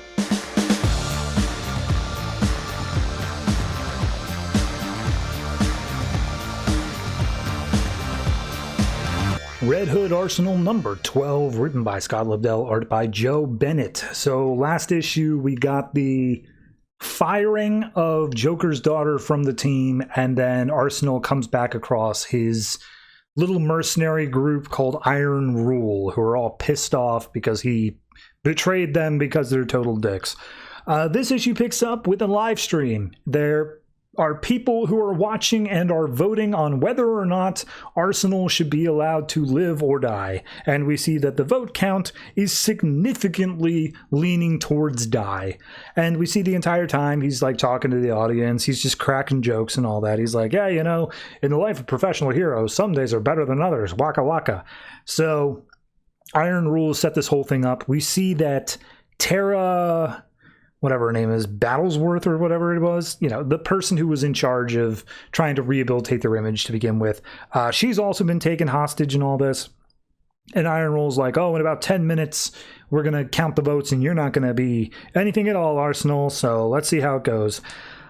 We then see a bunch of people who are watching the live stream, and Tara gets in front of the camera and is just like, you gotta help him. Like, please, this is your only chance to save Arsenal. His life is in your hands. And we get like 20 different people who are all just various forms of, die. Like, whatever, who cares?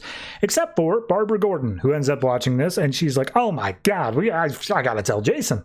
So we then cut over to Joker's daughter, who I guess the medics were called out to the random football field where she was shot on. And as everyone's investigating, Red Hood's watching from the bleachers being like, well, you know, maybe her and I weren't so different because we both have this link to the Joker and our rebirth and blah, blah, blah. However, he gets a call from Barbara, and Barbara's like, have you, like, checked your text? Like, seriously, do you know what's up? And he sees the whole thing about the vote and all that stuff, and he's like, oh, son of a, I gotta go save him. So he immediately peels out of there, and Barbara's like, oh, I can help you if you want. Like, I'll meet you at their location if you want. And he doesn't respond. He's already hung up. And Barbara's just like, oh, when are you ever going to ask for help?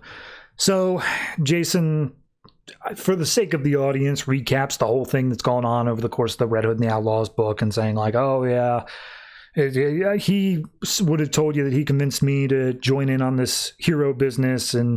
But like, actually it was me for him. Like, we were in this together, and I'm not going to let my best friend die because he's dumb enough to trust me. So in the ambulance, we see the medics are trying to take care of her, and then wouldn't you know it, she wakes up and shoves some scissors into one guy's stomach and then takes a scalpel to the other one.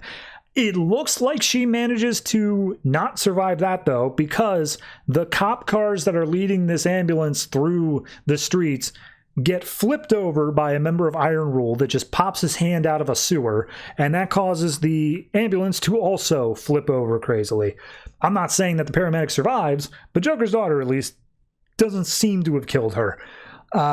When the ambulance stops tumbling over, we see the Iron Rule guy, who I think his name is Everest, opens up the door and says, "You okay, boss?" To which it's revealed Joker's daughter was in charge of this whole thing from the beginning. So I'm basically saying, hey, yeah, we need to get going. We don't want to miss Arsenal being killed on the live stream. So we see Arsenal has gone back, or not Arsenal, Red Hood has gone back to Arsenal's workshop, and he's looking for a very specific arrow, a boomerang arrow, because that will lock in on Arsenal's current location. That's how it works. So as he's looking for it, he flashes back to how Joker beat him with a crowbar and killed him, because Red Hood has only done one thing in his entire goddamn life. And he's like, I'm not going to let that happen to Arsenal. No sirree how. As he activates the thing, though, he's like, all right, time to go, time to sense it. However, he notices a safe off in the corner of the room with a big old radioactive symbol on it. And when he pops it open, he's like, my God, Jason, you might have just saved your own life. We don't get to see what it was. So we cut over to Arsenal, who's passed out from the pain. He gets shaken awake by Joker's daughter, who's like, hey, Arsenal, I'm here. Let's get you out of here, buddy. And he's like, oh my God, Joker's daughter, you're here? And he's like, yeah, I took care of Iron Rule. Let's get you out of here. And she's like, I take back everything I ever said about you. And she's like, nah, I'm just kidding with you. I'm with the Iron Rule. You suck. So reinforces the live stream, punches him in the face, holds down that Tara Battlesworth lady, and basically she reveals the whole reason she was doing this is to get at Jason, in that she thinks that Joker tried to kill Jason before and he didn't succeed, or at least, you know, he ended up coming back. And so Joker's daughter wants to follow in her father's footsteps, but this time do it right. And she thinks the first step to doing that properly is by ripping out his heart, of which his heart is his friendship with Arsenal. She's going to ruin Jason's life before killing him, actually. So and then he's like, but what about the live stream? Why are you doing that? And it's like, oh, what? Should people call a 1-800 number to decide if someone should live or die? Her. So all of a sudden, all the screens change. It's now Red Hood's face on there, and Joker's daughter is like, oh, well, what exactly do you think you're going to do? I've got the Iron Rule here. You think you can take us all on? And he's like, you got 5 seconds to surrender or else I'm coming in. And he starts counting down, and then all of a sudden, the lights turn to static, everything goes black, and Joker's daughter says, is it just me or did it get really hot in here? And that's the issue, to be wrapped up next issue. Okay. Okay. All right. I got a little bit testy last issue because we went through a lot of stuff just for the sake of Joker's daughter being killed, just for no reason. It felt like she wasn't even part of the arc. I guess if you look at it from a top-down view, you would think I would be happy. You think I'd be like, okay, you brought Joker's daughter back and you made her part of the Iron Rule, like everything's coming together here. You'd think that's how I would be reacting, but it's not, because this reveal here makes the previous issues, all this extra stuff of like, oh, she's pretending to be good and like all this. No, now it's all the worse. It'd be one thing if it were like, oh, she's pretending to be good in order to ingratiate herself to like learn their secrets or do literally anything. But like, what was it for? Because all that it resulted in was she had the iron rule around, which she already seemingly did before, and then also like was already going to do like nothing from the reveal of her being evil last issue or anything before that justified the fact of her trying to ingratiate herself on the team. I guess you could maybe make the argument of, oh, it's making Jason self-question himself, but I'm going to go ahead and break this to you, Scott Lobdell, because you've been writing every single issue since the beginning of New 52. Every issue is Jason self-questioning himself. That's all of them. You're not doing anything new here. It's all the same story. Okay. Beyond all that, art's okay. Pacing's fine. I'm going to go ahead and say 5. This is technically better than the last issue. I can't remember what I gave that. Maybe I'm going down. But I vaguely remember it being like in the 4s or 3s. So 5. Please stop.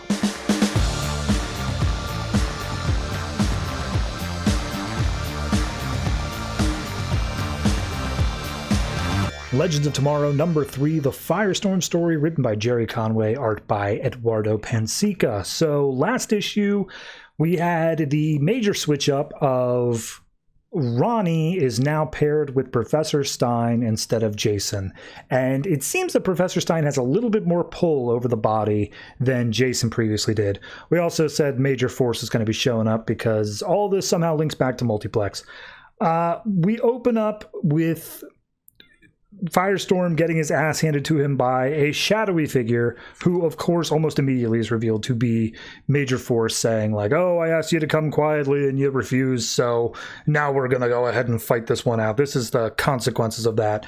And this is all in media res. We cut back around a little bit here, but yeah, we see Firestorm getting knocked on his ass, and Professor Stein is inside saying, hey, you got to make an indestructible shield. And he's like, there's no time, I can't focus, I'm too blurry. And Stein's like, let me try it then. And so he starts to craft something up, and he takes control of the body, and he's like, wait, no, you can't do this. And Force just manages to shatter his way in anyway, because Stein is not as familiar with the process of making things as Ronnie is. So as he's flying away, trying to get some distance between him and Force, he tells Stein, like, look, I can appreciate that you're trying to help here, but, like, you are taking control of this body, and, like, I cannot let you do that. Please stop. And he's like, oh, I apologize. And, it seems like Major Force, the way he interacted with us, he's also looking for Multiplex.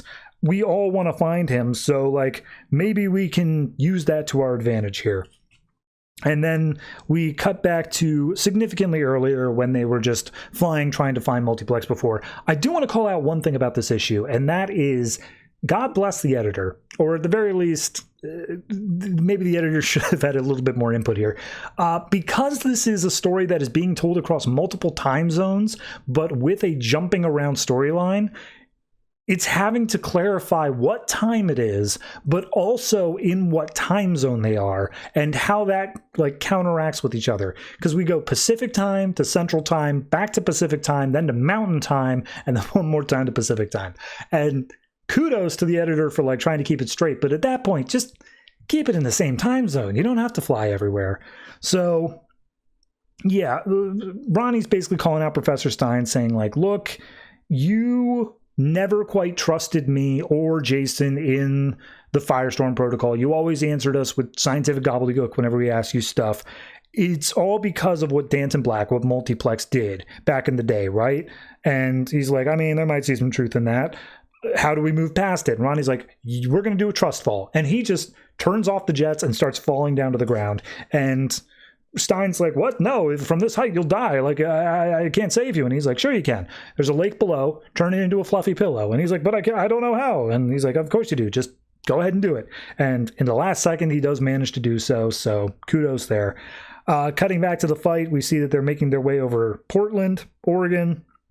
And because they've had that trust fall moment, they're like, oh, I trust you, Ronald, you can do this. And so they turn around and fire off a big nuclear ball at Major Force, ends up blasting him a little bit away. We see that the military is watching on, particularly Eiling. He calls in and says, Major Force, I'm giving you upgraded priority. You take him in no matter how you need to. Take him down. He's a Category 2, any means necessary sort of thing. So Major Force is like, all right, sounds good. And Firestorm tries lowering down, just being like, hey, man, we both want Danton Black. We can both look into this. Let's just work together. And then Force headbutts him in the face. Meanwhile, speaking of Danton and Multiplex, we see over in Wyoming, he is currently tearing apart an Air Force base with all of his clones. And he's talking to Dr. Cunningham, who I can't remember if we were introduced to before. I think we were. And he's basically just doing his manifesto. He's just like, yes, the human race has a death wish. Everyone thinks that, like, the Cold War was the closest we ever got to destroying the world, but we've all just been craving it. Like, we all know that someday someone's going to press that big red button, and why can't it be me? Why can't I do it? And he points out by saying, as Multiplex, he is able to split himself over and over again, but he is still just one person. He feels limited by that. If he can separate reality from the quantum realm, he believes that will allow him to truly become multiple people and split up entirely. To which point she points out, okay, that would destroy the universe though. And he's like, yup, let's get to it. So we cut back to the fight. Major Force is really laying down the heat, doing whatever he can.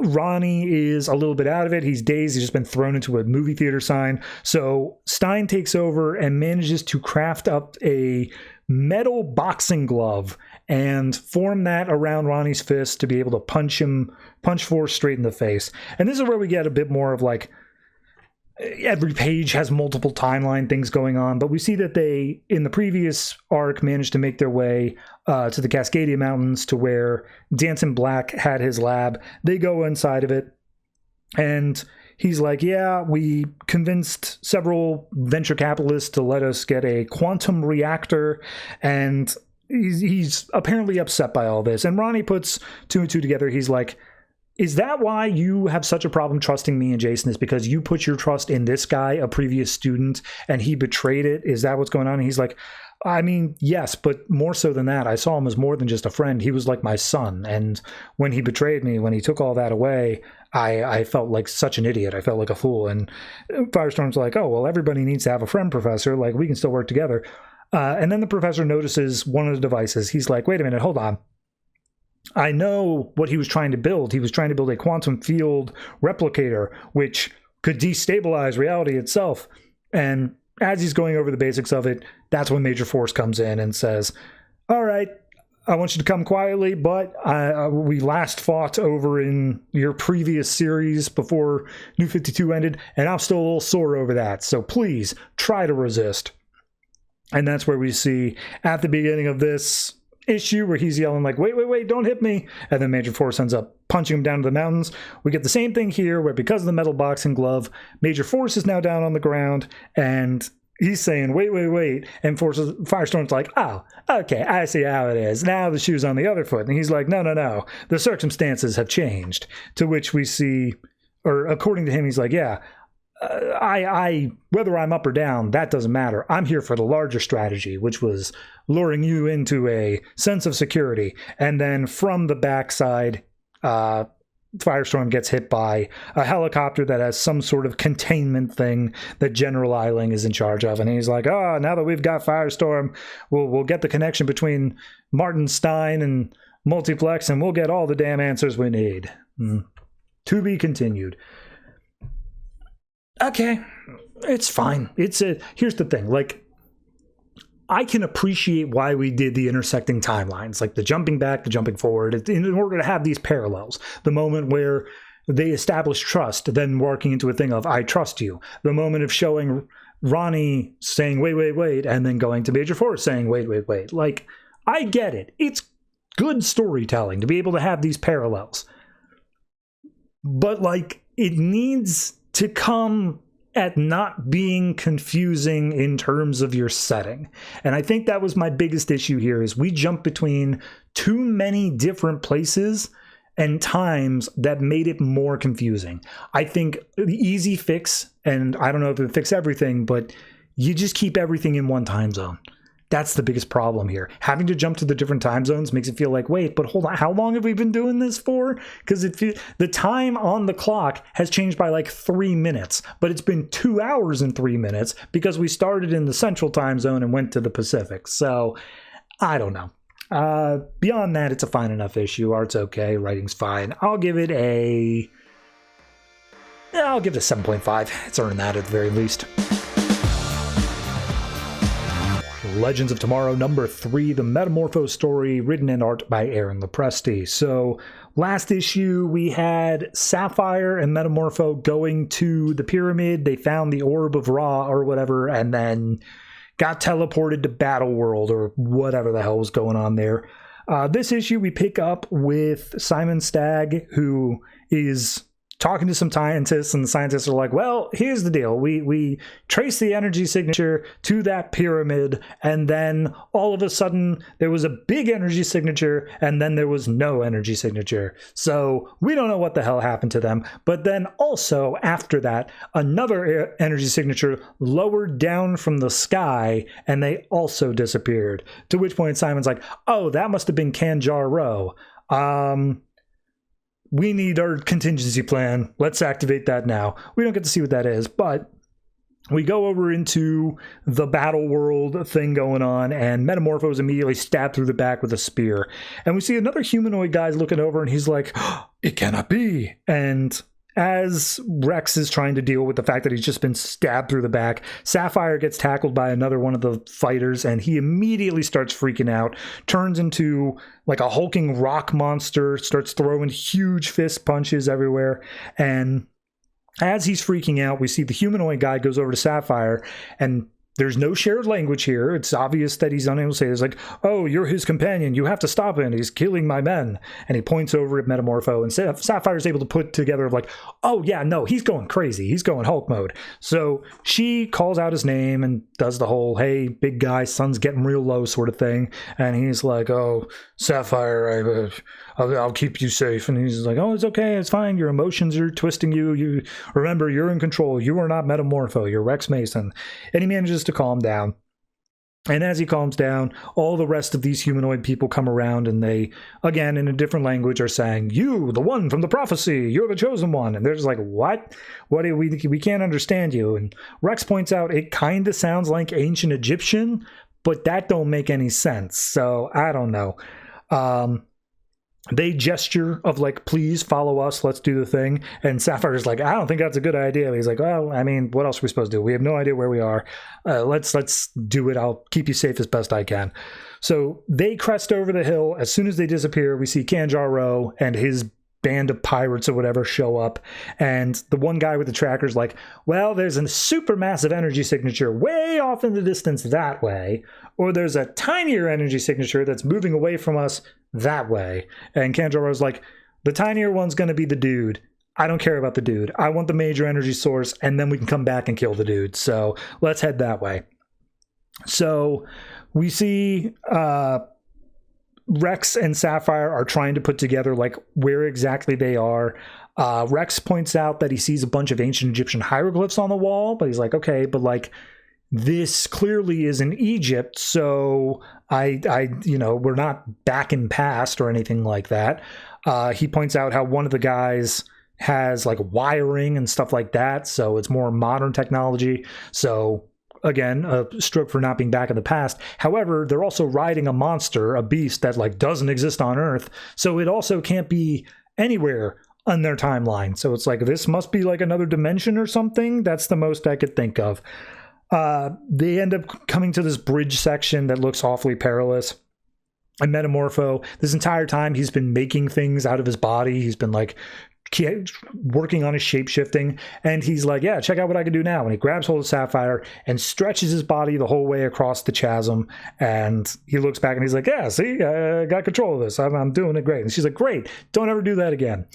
So they make their way into what appears to be a town, very worn down looking, very messed up. And as they arrive in there, they're brought into a building, and Rex points out, by the way, I want you to know, I think the orb might have brought us here. I think it might be a little bit sentient because I've been having these subconscious dreams and whatever about the orb. I think it wanted us to come here. And Sapphire's like, that's stupid. It's a ball of light. So they get their way inside the building. There's a tablet that seems to be attached to some sort of computer. They put their hands on it and it explodes with some sort of energy, which turns out to be a universal translator. And now the guy's like, cool, that's our universal translator. Now you can hear us. It's opened your mind to our speech or whatever. My name's Mhan. I lead the people here. You're our chosen one. And they're both like, what? We cut over to the Kanjar Rose story real quick, which is basically just a little boy talking to one of his pirate bands. Don't go near the river of fudge. You never know. And then a giant monster pops up, grabs hold of him, and eats him alive. Kanjar Rose has to come in, stabs it in the head, proving how much of a badass he is. And he's like, all right, let's keep going. And everyone else stay away from the rivers. So then we get the breakdown from Ammon. And long and short of it is that this is an alternate dimension. It's a real chill place. And they had this entire society where they made an energy source called the God Orb, or the Orb of Ra. And it provided energy to the whole planet. They were prosperous. They were doing whatever. After 1,000 generations, eventually someone was a dick and they tried to take over and steal all the power and whatnot. They managed to banish him, take him out. However, a lot of other people took in after his, tyrancy or whatever like that. They tried to follow in his footsteps. And as such, this guy, the first guy particularly, was banished away, but he took a little bit of the Orb of Ra's power and he was teleported to another dimension, which was our Earth. And that's how ancient Egypt came to be. Their whole thing was ancient Egypt. And they brought the hieroglyphics and the pyramids and all the Ra stuff, and that's how ancient Egypt came to be. However, more people tried to steal power after that until eventually the Orb of Ra itself awoken, because I guess it was sentient, and it kept itself inside of this now impenetrable fortress, and there's a prophecy that only the Chosen One can get in and get it out, because it's not being used to benefit the land anymore. The land is Mad Max now, so they need it back in order to bring harmony to the tribes or whatever. And Rex is like, okay, so you want me to go in, you want me to get it and all that. And Sapphire's like, I don't understand any of this, but like, what do you think? And he's like, all this seems to fit with what I personally thought about the orb, and also like, we saw me in the tablets beforehand. I think it sounds reasonable, so I think we should see this through. So at that point he basically says, look, I understand that like you're taking a lot of risk here. This is normal for me. I know it's not for you. I appreciate for what you're doing and everything you did to help me. And he curls up his hand, and when he opens it up, out comes a massive diamond. And he's like, I wanted to say thanks. Here you go. I've been practicing on direct rational thought, like you said before. And she's like, oh, I don't know what to say, Rex. And he's like, you don't got to say nothing. So we see a little tribe has been put together to accompany Rex to make their way across the wasteland, doing whatever they can. They're not riding on the lizard beasts that we saw before, because apparently this trip is even too dangerous for them. And as we make our way deeper into the wasteland, this one young girl who's part of the group, who apparently is only like 16 years old, she's like, oh, this land used to be so beautiful, my father says, but like generations ago, it's been destroyed since. This is all I've ever known. And when she says she's 16, Sapphire's like, my biggest thing when I was 16 was getting my driver's license. And she's like, I don't know what any of that means, but we need to be careful because we're coming up into the particularly bad area of the Wolvengot. And then over the hill comes what I'm assuming is the Wolvengot, which is like a three-headed dragon tiger thing. And that's the issue. All right. I feel like I see where it's going now. This book was by far and away one of the more unpredictable ones, the story at least. Maybe it'll still throw me for a loop. I don't know what, but we've made the quest very clear. We know Kanjar Rose also in that. I think the only wild card here is Simon Stagg and what his whole play in this is going to be. But, I mean, it's a fun little story to have the ancient Egyptians be inspired by ancient aliens from another dimension. Why not? Yeah, I mean, it's nothing that I associate with Metamorpho, but then again, I'm not sure I associate anything with Metamorpho, so I'm happy to have a little bit more of something new here, something different for this character. I'm going to say this one is a I'll give it a flat 7. It's good, not great, but I think it has potential at the very least. Legends of Tomorrow number 3, Sugar and Spike's story, written by Keith Giffen, art by Bilquis Evely. So, I mean, I would say last issue, but honestly, this book seems to be very episodic. So, this issue opens with Sugar and Spike on the Watchtower talking to Wonder Woman, and they basically uncover what I'm assuming is a Silver Age story where Wonder Woman nearly married someone, nearly married a person. And this person apparently has gone out onto a talk show-esque Maury sort of thing and is saying like, oh, we have a man who's claiming he married the amazing Wonder Woman herself. Tune in to find out what's going on. So Wonder Woman wants the stall go away. Sugar is very much like, really? Like, you were this immature? And she's like, I was young. What do you want? We cut over to a Starbucks stand-in. A bunch of people are hanging out. They're all getting coffee or whatever like that. Sugar's sitting there at a table, very uncomfortable as other people are having conversations, until eventually this man steps in wearing the most gaudy outfit you could possibly imagine, like straight out of the 60s. And he's basically like, oh, I'm sorry to keep you waiting and all that. Traffic was terrible. And she's like, whatever, let's get down to business. And he's like, so harsh for such a beautiful woman. And she's like, I'm armed, by the way. And he's like, okay, all right, we're not dancing around this one. So what is this about, my marriage to the Amazon? Is that what it's about? And she's like, I don't recall you ever getting married. And he reaches into his jacket and pulls out a marriage license from the city of Metropolis that says him and Wonder Woman, to which his name is listed as Bradley Whitmore. And he's like, oh, there you go, that's the marriage license, a copy, I'm not an idiot. To which point she tears up saying like, this is never going to hold up. And she's like, oh, it'll hold up long enough. So at that point, she's like, all right, well, what do you want this for? What's in this for you? And he basically says, look, your kind is so fond of saying is for me to know and for you to hopefully never find out. So ends up heading out the door, and he's raised a little bit of suspicion with that your kind sort of thing. But we see this was all part of the plan, in that Sugar's going to stay behind, or at least go get the car, while Spike is trailing on foot and not being clear that they are linked together.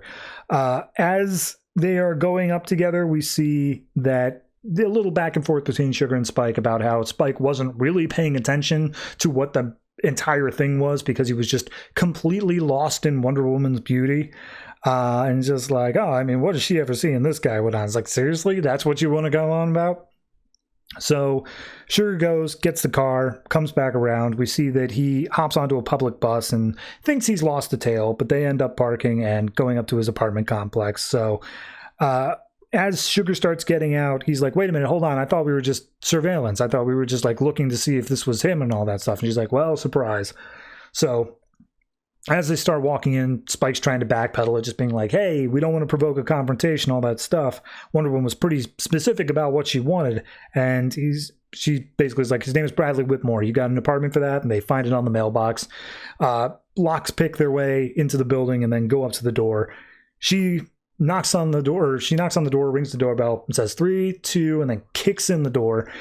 He immediately falls down on his ass, and we see the whole apartment is just full 60s. Like, it's got the whole vibe to it. But there's also 3 other people in there, and they all seem just as shocked. Sugar's like, oh, great, there's 3 of them. And then I get through whatever, maybe her being armed. She gets the whole story out of them and just says, wait a minute, hold on, I still don't get it. And they re-explain the story one more time for the sake of the reader, is that apparently the other 3 people in the apartment thought this was a stupid idea, but Bradley thought it was going to work, which is he was going to fake this marriage to Wonder Woman, get himself out there as someone Wonder Woman would have married or did marry, and use that to get his own ego/image boosted up so that he could then marry other people who were of high society and high class. And she's just like, no, that's literally the dumbest thing I've ever heard in my life. But she does call out, okay, let's see it. And they're like, what are you talking about? It's like, your real forms. And they're like, what are you talking about here? And she pulls out the gun, shoots one of the other guys in the neck, and they're just like, oh my God, what? She's like, real forms now. And they all transform, and they basically look like troll versions of Beast Boy. Green skin, very lanky arms, stuff like that. And they're just like, oh, for the love of God. Spike has no idea what's going on. He's like, did I miss something? Like, why'd they take on human appearances? To mate? Like, what? And Sugar's like, no, they were trying to hide in plain sight. That's all they're doing here. And he's like, okay, why?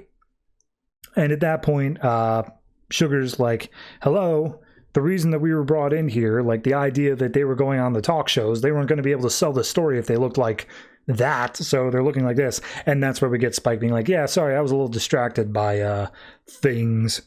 So the other two were completely chewing out Bradley, basically saying like, oh, this is a stupid idea. It turns out his real name is Grixel, but he goes by Bradley. And then it's like, well, you just shot one of us, so like that's the whole thing. It's like, nah, it was all a trank, like he'll just have a headache, whatever. But I want you guys to explain why we were only expecting one of you, and yet there are four of you here. And at that point, Bradley just bolts. He's just like, nope, I'm out the door. Spike gives chase. He's got his own trank gun. However, they're moving through very public streets here. And when he ends up taking a shot trying to hit Bradley, it ends up hitting a random bystander instead. Everyone starts freaking out. They're saying like, oh, he's got a gun, chase him down. Eventually, he manages to land a shot on Bradley, gets him down on the ground. However, cops are now on his tail, and he's got a communicator. He's talking with Sugar. Sugar hears all this happening, and he's like, oh, son of a bitch. I can't believe this is happening. We get sometime later, both Sugar and Spike are now teleporting back up to the watchtower. She somehow got him out of jail. And as they're walking through, they come across Flash, and Flash is like, oh, hey, you guys are back so soon. And Sugar's not having any of it, just like Wonder Woman was expecting us. And Flash is like, oh, yeah, I'm doing fine. How about you? And Spike's in the background, like waving his hands like, don't do it. It's not worth it. And Sugar's got this scowl on her face as Wonder Woman comes up being like, yeah, hey, thanks. We can go talk in the conference room. And Spike basically explains what they found out, which is that Bradley Whitmore's kind is able to reproduce by budding. They can split like amoebas, and when they do so, they can change their gender, sexual orientation, their looks, everything like that. So that's why there were four of them at that point. And they question, like, why were you going to marry that, Wonder Woman? So she was like, I didn't know. I was young. And Sugar's like, I can think of another adjective different than young. And Wonder Woman's like, I'm sorry, what? And Spike's like, your hair is really pretty. So at that point, Sugar reveals that she left them at Star Labs. Wonder Woman's like, you sure? Like, are they going to be safe there? And she's like, yeah, Star Labs isn't even like that interested in them being weird aliens or whatever. It's more so the idea of their holographic thing of how they could change their appearance. So they're a match made in heaven. It's fine. And Wonder Woman's like, I know. We did kind of have a thing, I didn't realize he was like, he's not a monster. And she's like, he was trying to sell out your identity on like a reality talk show, like he is, okay? That's the whole thing. He was just trying to cash in. So at that point, Sugar's like, all right, case closed. We did everything we were supposed to do. Like, were we good here? And one of them was like, no, yeah, yeah, we're good. Sorry, bye. And as they're walking out, one of them says, oh, and by the way, happy birthday, Mrs. Plum. And Spike's like, oh my God, it's your birthday. I completely forgot. No wonder you've been so crabby. And she's like, don't even. We're not doing this right now. And Spike makes mention of a thing several years ago and how maybe it's time that Sugar lets it go.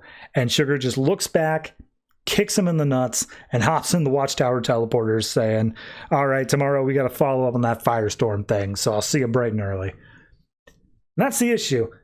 I'll be honest with you, like, the story itself, fine. It's fun. The art is fantastic. I really cannot say anything negative about the art.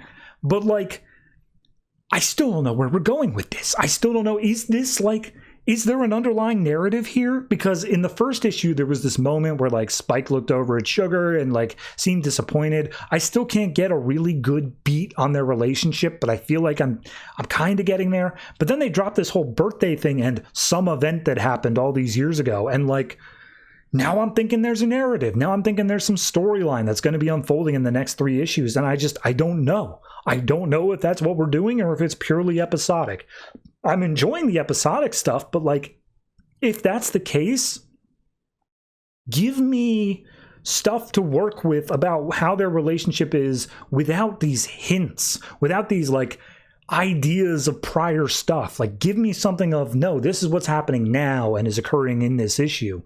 It's just, I don't know, it's a weird storytelling way of doing things here. Maybe it's just I'm not used to it, but I really do think that either we're building up to something or I'm missing some prior knowledge. As for the issue, I mean, I don't think it was as strong as the first one. The first one really was just great. The second one as well was also fine. I think this one still is an 8 for me. I do really like it. The art is just fantastic, as I've said, but like, I can't help but feeling like I'm missing something, and I'm hoping that becomes either apparent one way or the other over the back half of this series, but we'll see when we get there. But yeah, 8 for this.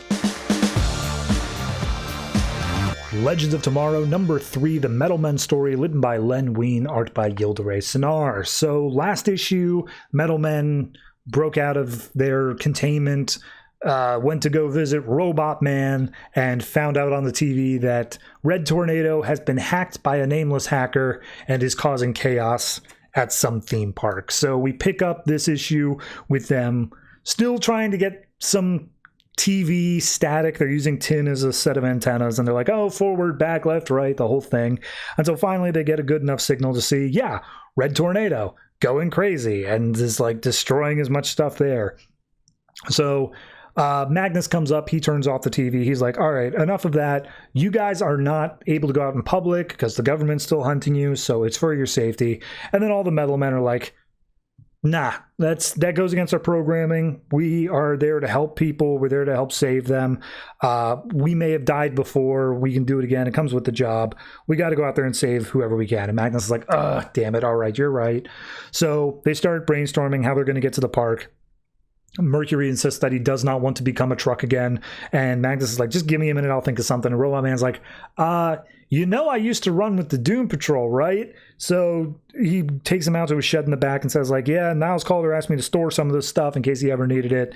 It literally has been untouched ever since. And they go into this garage and it's got all this stuff under sheets, but they pull off one, which is basically just a flying saucer. Apparently it's called a sky saucer. It runs on solar power and maglev, but it's like, yeah, you can basically go wherever, and it keeps everybody inside totally safe. So you're welcome to take that if you want. And as they're looking at it, Tin comes up to Robot Man, and he's like, Mr. Steele, can I ask you something? What was it like to be human? And Robot Man's like, I miss it every day. Just let's put it that way. So all the Metal Men hop in the sky saucer. They bolt out through the front of the barn, which apparently was not big enough to escape the sky saucer, so it breaks the door, and Robot Man's like, God damn it, I literally shouldn't have let them in the door. So then we cut over to the Military Research Center, where the General Scaletti is talking to Dr. T.O. Morrow, the general creator of Red Tornado, and he's like, how the hell did this happen? And T.O. Morrow explains, yeah, we were just putting on the finishing touches when all of a sudden it just self-activated. It took off. It's got to be nameless. It's like there's no one else it could have been. And Scaletti's like, yeah, look, we've been looking for him. He's number one priority, but like, we don't know. We've literally got nothing to go off of here. And Morrow's like, well, what are we supposed to do about Red Tornado in the meantime? So we see the Metal Men flying towards a scene, and Led is sitting in the back, and he's apparently just thinking. He's having a thought. Mercury makes a snarky comment of like, you can do that?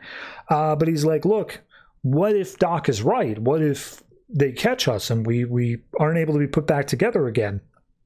And Tin's like, oh, you can't think about stuff like that. No matter what the cost, though, we need to do the right thing. That's why we're the heroes that Doc built us to be. And Led's like, oh, thanks, I'm feeling much better. So we go to where Red Tornado is causing chaos, gets to the tilt-a-whirl, ends up taking it off its axes, and they just start spinning uncontrollably towards a bunch of concession stands where some people are standing, and it looks like they're definitely going to kill some people when the Metal Men come in, and they manage to stop it dead in its tracks. The other Metal Men go to face Red Tornado, and we see that Tornado does have a personality of his own. It is popping through. He's saying his own thing of like, whatever you're doing, do it quickly. I can't keep control. But then we see Nameless is able to come in, and he's in control of the body and also takes control of the voice. So he makes a cyclone with his arm. They start getting blown away. All the Metal Men have to ground themselves, and Nameless is like, oh, why can't I get rid of you? And he looks over at a roller coaster that for some reason is still running, and there are people on it, and he's like, well, you're gonna have to stop this then. And Red Tornado's like, no, please stop me. And he breaks through part of the roller coaster just as some people are coming down the hill. Platinum and Gold jump into the way, and they form themselves into some tracks that lead the coaster safely down to the ground and into a pit that Tin has dug in order to slow them down. So with all that, Red Tornado manages to get them all in one place, forms another tornado cyclone, and that they're all caught up in, start flying through the air. And that's when Magnus comes in on the Sky Saucer, which apparently also has a sonic cannon on the front, which takes Red Tornado by surprise, causes them to lose the tornado grasp on the Metal Men. But as Magnus is now being attacked, we see that the Metal Men have to jump in to save him. So now that they're all separate, they're just like, what do we do? How do we take out Red Tornado? Like, Tin says something about we have to find a way to take the wind out of his sails, to which Magnus is like, that's it? That's what we're going to do? What does Red Tornado need in order to do his main power set? He needs air. So here's what we're going to do. So we then cut over to Scaletti again, and they're saying, like, why didn't we put tracking chips on the Metal Men? Like, well, why are they not able to be tracked? And she's like, look, the first thing Magnus would have done is taken them out. So, like, we didn't even bother with that. However, we do have this, which is a prototype responsometer. It's the very first one. It's in lockdown, but they are trying to reverse engineer it to make more. Despite the fact that the Metal Men were going to be shut down, to be fair, one of the scientists does ask why they want to do this, and Scaletti's like, look, Project Metal Men is my thing. If they're not going to come in, then I'm going to have to fight fire with fire. To which the scientist says, that's stupid and will never work. And Scaletti says, well, it better, because I'm out of options. So we go back to the theme park, and we see Magnus is trying to bait out Red Tornado, just like, hello, I'm here, attack me if you dare. And as Red Tornado eventually shows himself, all the Metal Men come in and very quickly form an airtight metal bell jar around Red Tornado. And Steel, down at the bottom, starts pumping out air, sorry, not Steel, Iron, starts pumping out all the air from inside. Red Tornado goes crazy, trying to escape, but eventually he goes offline with no oxygen. There's no way for his powers to continue.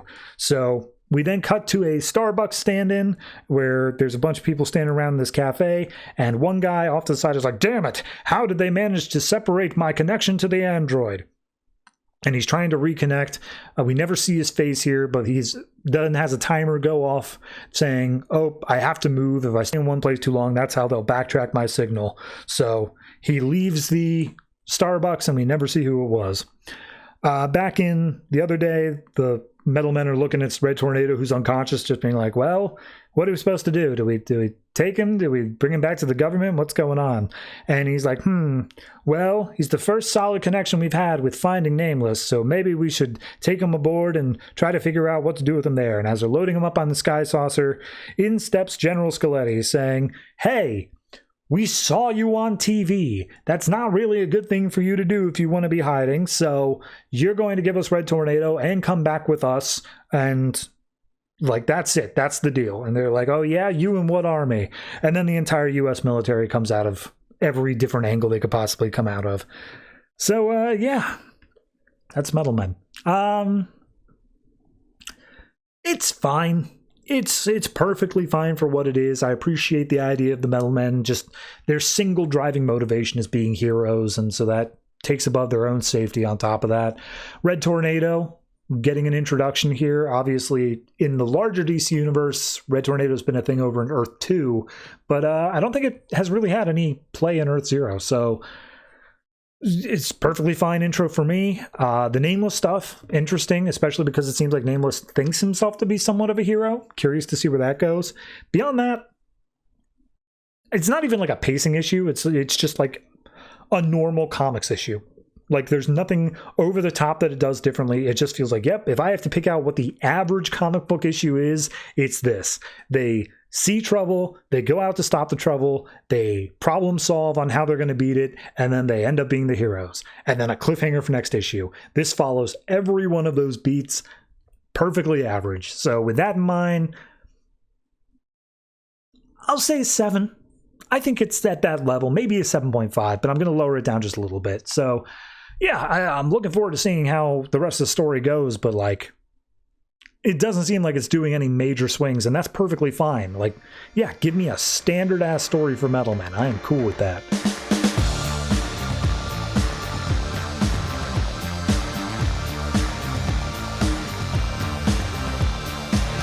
Harley Quinn and Her Gang of Harleys, number 2, written by Frank Tieri and Jimmy Palmiotti, art by Elaine Morissette. So, God, there's so many characters to keep track of in this book. Apologies if I do not remember them all. However, last issue, Harley feigned getting kidnapped in order to force her gang of Harleys to, like, come together and do a thing. They found out about it. They then staged a revolt. They were like, no, we're not going to save you. And then she actually got kidnapped. And now all of them have had their loved ones targeted. So we open up this one in Red Hook, Brooklyn, where all of the bad guys, where we see it's their own little gang underneath of Harley Sin, are talking about, well, why can't we just rough up Harley a little bit? Let's just kick her ass. And one or two of the people in there are like, oh, the boss says we shouldn't do that. You shouldn't approve. Except for this one guy who's like, man, screw her. The boss is crazy, and I want to beat this chick up in the chair, so let's go ahead and do it. And I'm just going to say this up front. This book is just like semi-fetish material, okay? It just is. For instance, when he walks over to Harley Quinn and says, I'm going to beat the crap out of you, he undoes a ball gag that is in her mouth. Now, that itself is fair, but the panel showing it being removed is like not PG-13, okay? It's just, it feels weird, and that just keeps happening. So, yeah, she's like, oh, yeah, you just made a mistake. You're going to be the one screaming this whole time. And we see he's like, all right, let's see what you got. And then all of a sudden he gets a rope wrapped around his throat, and we see Harley Sin shows up saying, did I not tell you, do not do anything to hurt Harley until I say so? Do you not remember that? And he's like, oh, I'm gonna beat the crap out of you. And she's like, yeah, well, I'm going to make an example out of you to the rest of the gang. I'm going to let everybody know what's going on. And she pulls out a gun, and he's like, wait, please, you're going to be down a man for your job. And she just pulls the trigger anyway. To which point, Harley's like, damn it, I'm going to kill you for this. And she's like, wait, what, did you have a thing with that guy, with Ramiro? And she's like, no, but you just got all of his blood all over me. I may have my mouth open. That's not cool. So Harley Sin laughs at Harley's sense of humor, and Harley's like, I know I recognize you. You seem so familiar, but I just can't place it. And she's like, don't worry about it. I'm all you need to know, and that I'm the person who's going to be going around and killing all of your useless little gang. So, I mean, look, they go back and forth a few panels here, but the gist of it is Harley Sin likes Harley Quinn to the extent of she's doing a death of the family. She's saying, I think you've made mistakes with opening yourself up to a larger crew, and I'm going to get rid of them because you'd work better alone. And she smacks Harley in the face and then does a whole tasting her blood routine.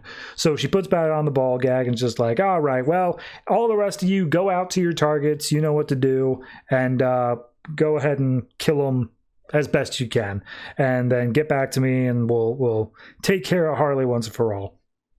So we cut over to Coney Island, and we see Coach is talking with Big Tony, and Big Tony's like, I swear I've recognized Harley Sin from somewhere, but I can't tell you where. It's just genuinely a mystery to me. But they're like, well, all the other gang of Harleys are out doing things to protect their family. So once they get that locked down, we can figure out where to go from there.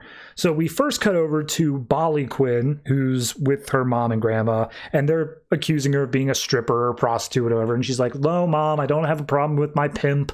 I need you guys to get out of here, though. Like, go stay with your aunt or whatever, and like, you'll be safe there for a little bit. I just need you out of the house. So she puts him in a cab, calls back up Coach, and Coach is like, oh, okay, good. You're the first one to call in, so I'm going to be sending everybody else your way if you've got the house free, and we can set up base of operations there. We see that one of the syndicate, I will not be repeating that, is listening in on the phone call and realizes that they're all going to be convening there. So she's like, oh, I better call Harley Sin. Like, maybe we can do something about this. We then go to Harvey Quinn, the male one, who walked past a biker bar. They start making fun of him for being so flamboyant and gay and whatnot. As soon as he starts talking back a little bit, they start getting shovey. A little old lady who's nearby tries to stick up for Harvey. She gets pushed to the ground, and that's Harvey's trigger point where he just starts beating the ever-loving crap out of these guys and then helps the old lady cross the street. We then see that he enters into a gay bar where I guess his parents are meeting up with him. And they're just in town. They live in Michigan usually. But he's like, look, you guys came at a really bad time, but hopefully this should only be a one-night thing. I just need you guys to hold yourself up in a hotel and all that. And he's like, we could just go back to Michigan, see you some other time. He's like, no, I'll be fine. I just need you guys out of here. We then see that there's a sniper rifle trained at Harvey's head this entire time, but he gets interrupted by a phone call, and it's Harley Sin basically saying, hey, go meet up with the other one outside of, God, I've already forgotten the name, Bolly Quinn's place, and we're going to wait until they all meet up there, and then we're going to do our final showdown. So the guy's like, oh, all right, well, the other ones were complaining about having to wear the costumes, but I make this look good. And we see he's just wearing a red and black jumpsuit. We then see one of them named Sandy, who he's not wearing the getup. He's like, nah, screw that. The boss is crazy, but yeah, it's good money. I want to be in on this.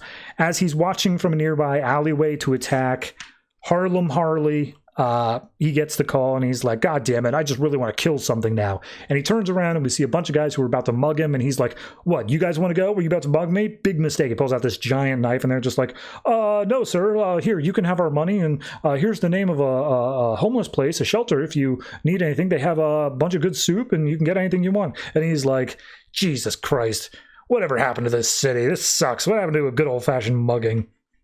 So as he's still threatening to kill them, Harley jumps in, kicks him, knocks him out, and they're like, oh, thanks, man. You really saved us there, Harley, and basically just say how they're all a community here. They're all looking out for each other, and Harley used to teach some of them math tutoring and whatever else. So they're questioning this guy of yeah, I think he was trying to kill us or you or something. I don't know what. What should we do with them?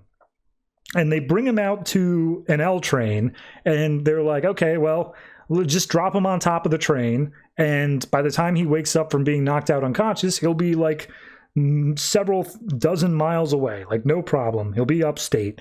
So they dangle him over a bridge, drop him onto the train. He lands, but he doesn't land well. And so when he starts coming to, he rolls off of the train down onto some other tracks, to which another oncoming train comes and kills him. And everyone's like, Jesus, well, I mean, we didn't mean for that to happen, but I guess it did. So, yeesh. So then we cut over to Harley Queens, who was the one who was supposed to have... No, wait, sorry, never mind. That was a different one. Harley Queens is talking to her parents and basically saying hey, I need you guys to get out of here. And they're just being a little bit of overbearing parents. They're just like, oh, look, you're wearing a ridiculous outfit and all that stuff. And she's like, Dad, tell Mom to stop picking on my outfit. And it's like, well, you should have brought home some cake if you were planning on dropping by. But they're understanding. They leave the house, or at the very least say they won't open the door to anyone else. And as Harley Queens leaves to go meet up at the rendezvous point, we see that another one of the criminals, this one is deaf/mute. She gets a text saying, do nothing, rendezvous with everyone else.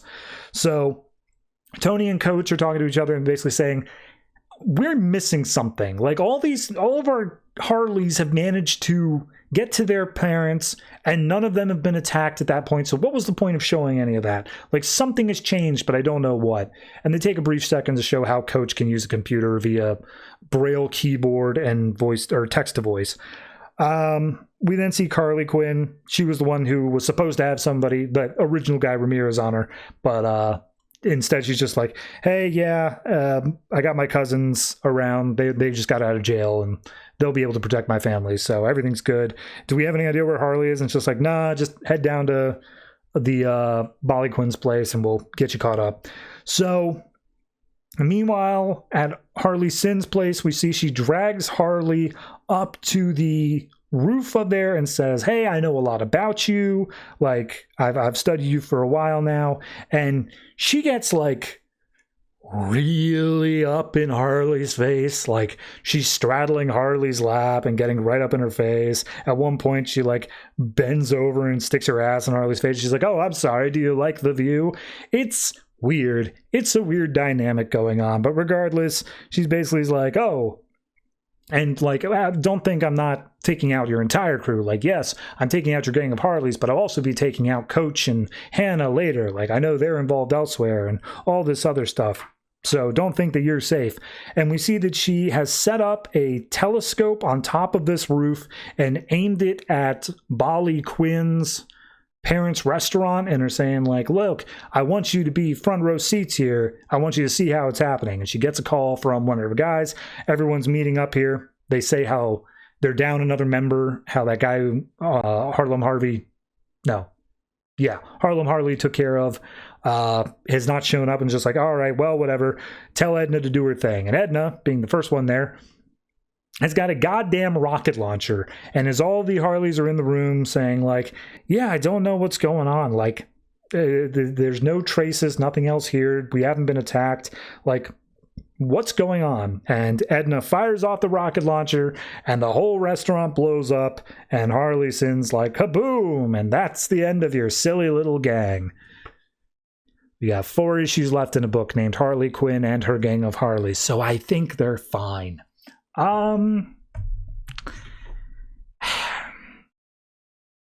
It's look, if you're able to keep track of the characters, it's fine. If you don't care about the name of the characters, but just, you know, the looks in which you can ascribe them their basic traits, you're also fine.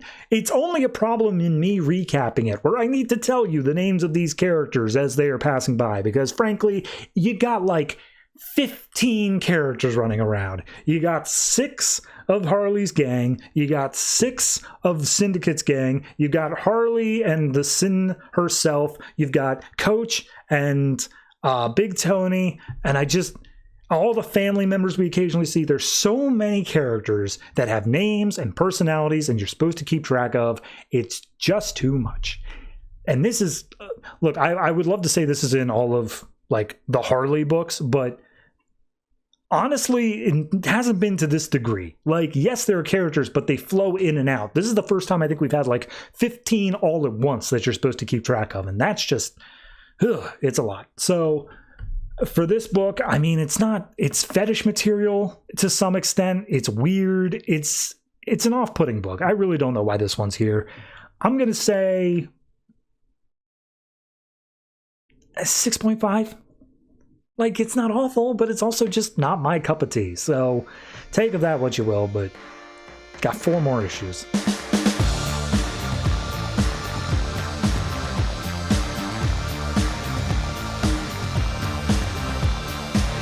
And that's it. That is all the comics that were published by DC Comics this May 11th, 2016. And you know, throughout the course of this show, I've always tried to be a little bit helpful in terms of keeping your life on track. I tell you when to file your taxes. You missed that one, by the way. And I also try to tell you when major social events are happening, things you should be aware of, which is all the more upsetting by the fact of I'm recording this on the right day, but this releases the day after Mother's Day. So if you're hearing this message and you didn't talk to your mom, hope you have a good reason for that. Best of luck to you. Anyway, honest to God, next week is super light. I'm super grateful to see that because I am planning on how to do the end of this show. I've mentioned this several times before now, but there is a bunch of comics that came out post May 25th, 2016, which I consider to be the end of the New 52 era, that are still in the New 52 comics. They are still wrapping up those series. And I want to talk about all of them, but I also want to condense them down to 3 episodes, because that's going to bring me to a nice round 250. And to do so means I got to do like 30 comics per episode. So working on that. Might not be released as religiously weekly as the previous ones were, but that's only because technically the books don't have to follow a schedule anymore. I'm just trying to fit them all into 3 episodes. So we'll see what happens when we get there. I make no promises in any sort of regard at this point, but I'm going to do my damnedest. You can count on that. Anyway, next week, what do we got? Like I said, we only got 10 comics, and those comics are Aquaman, Dr. Fate, Harley Quinn, Martian Manhunter, Poison Ivy, Cycle of Life and Death, Robin, Son of Batman, Sinestro, Superman, Wonder Woman, Titans Hunt, and Wonder Woman. Out of those, I'm sure multiple ones of those are final issues. Wonder Woman, at the very least, is. Aquaman definitely is.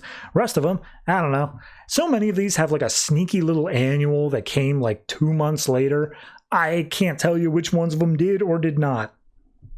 I think most of them are just straightforward endings, though, except for Harley. Harley's going to go on for a while. So yeah, check out all that. If you've been reading any of those comics or been listening to me talk about them, I'm sure you get a kick out of seeing how they end. But if you have any comments that you would like to share on any of the comics I talked about this week, last week, any week at all, go ahead and put them down in the comments section down beneath this YouTube video, if that is how you're watching. If you're listening to the audio version, we also think about you occasionally, like, I don't know, once a month, perhaps, if you're lucky. But we have a Discord and a subreddit and a Patreon and a Discord, mainly the Discord. Use the Discord.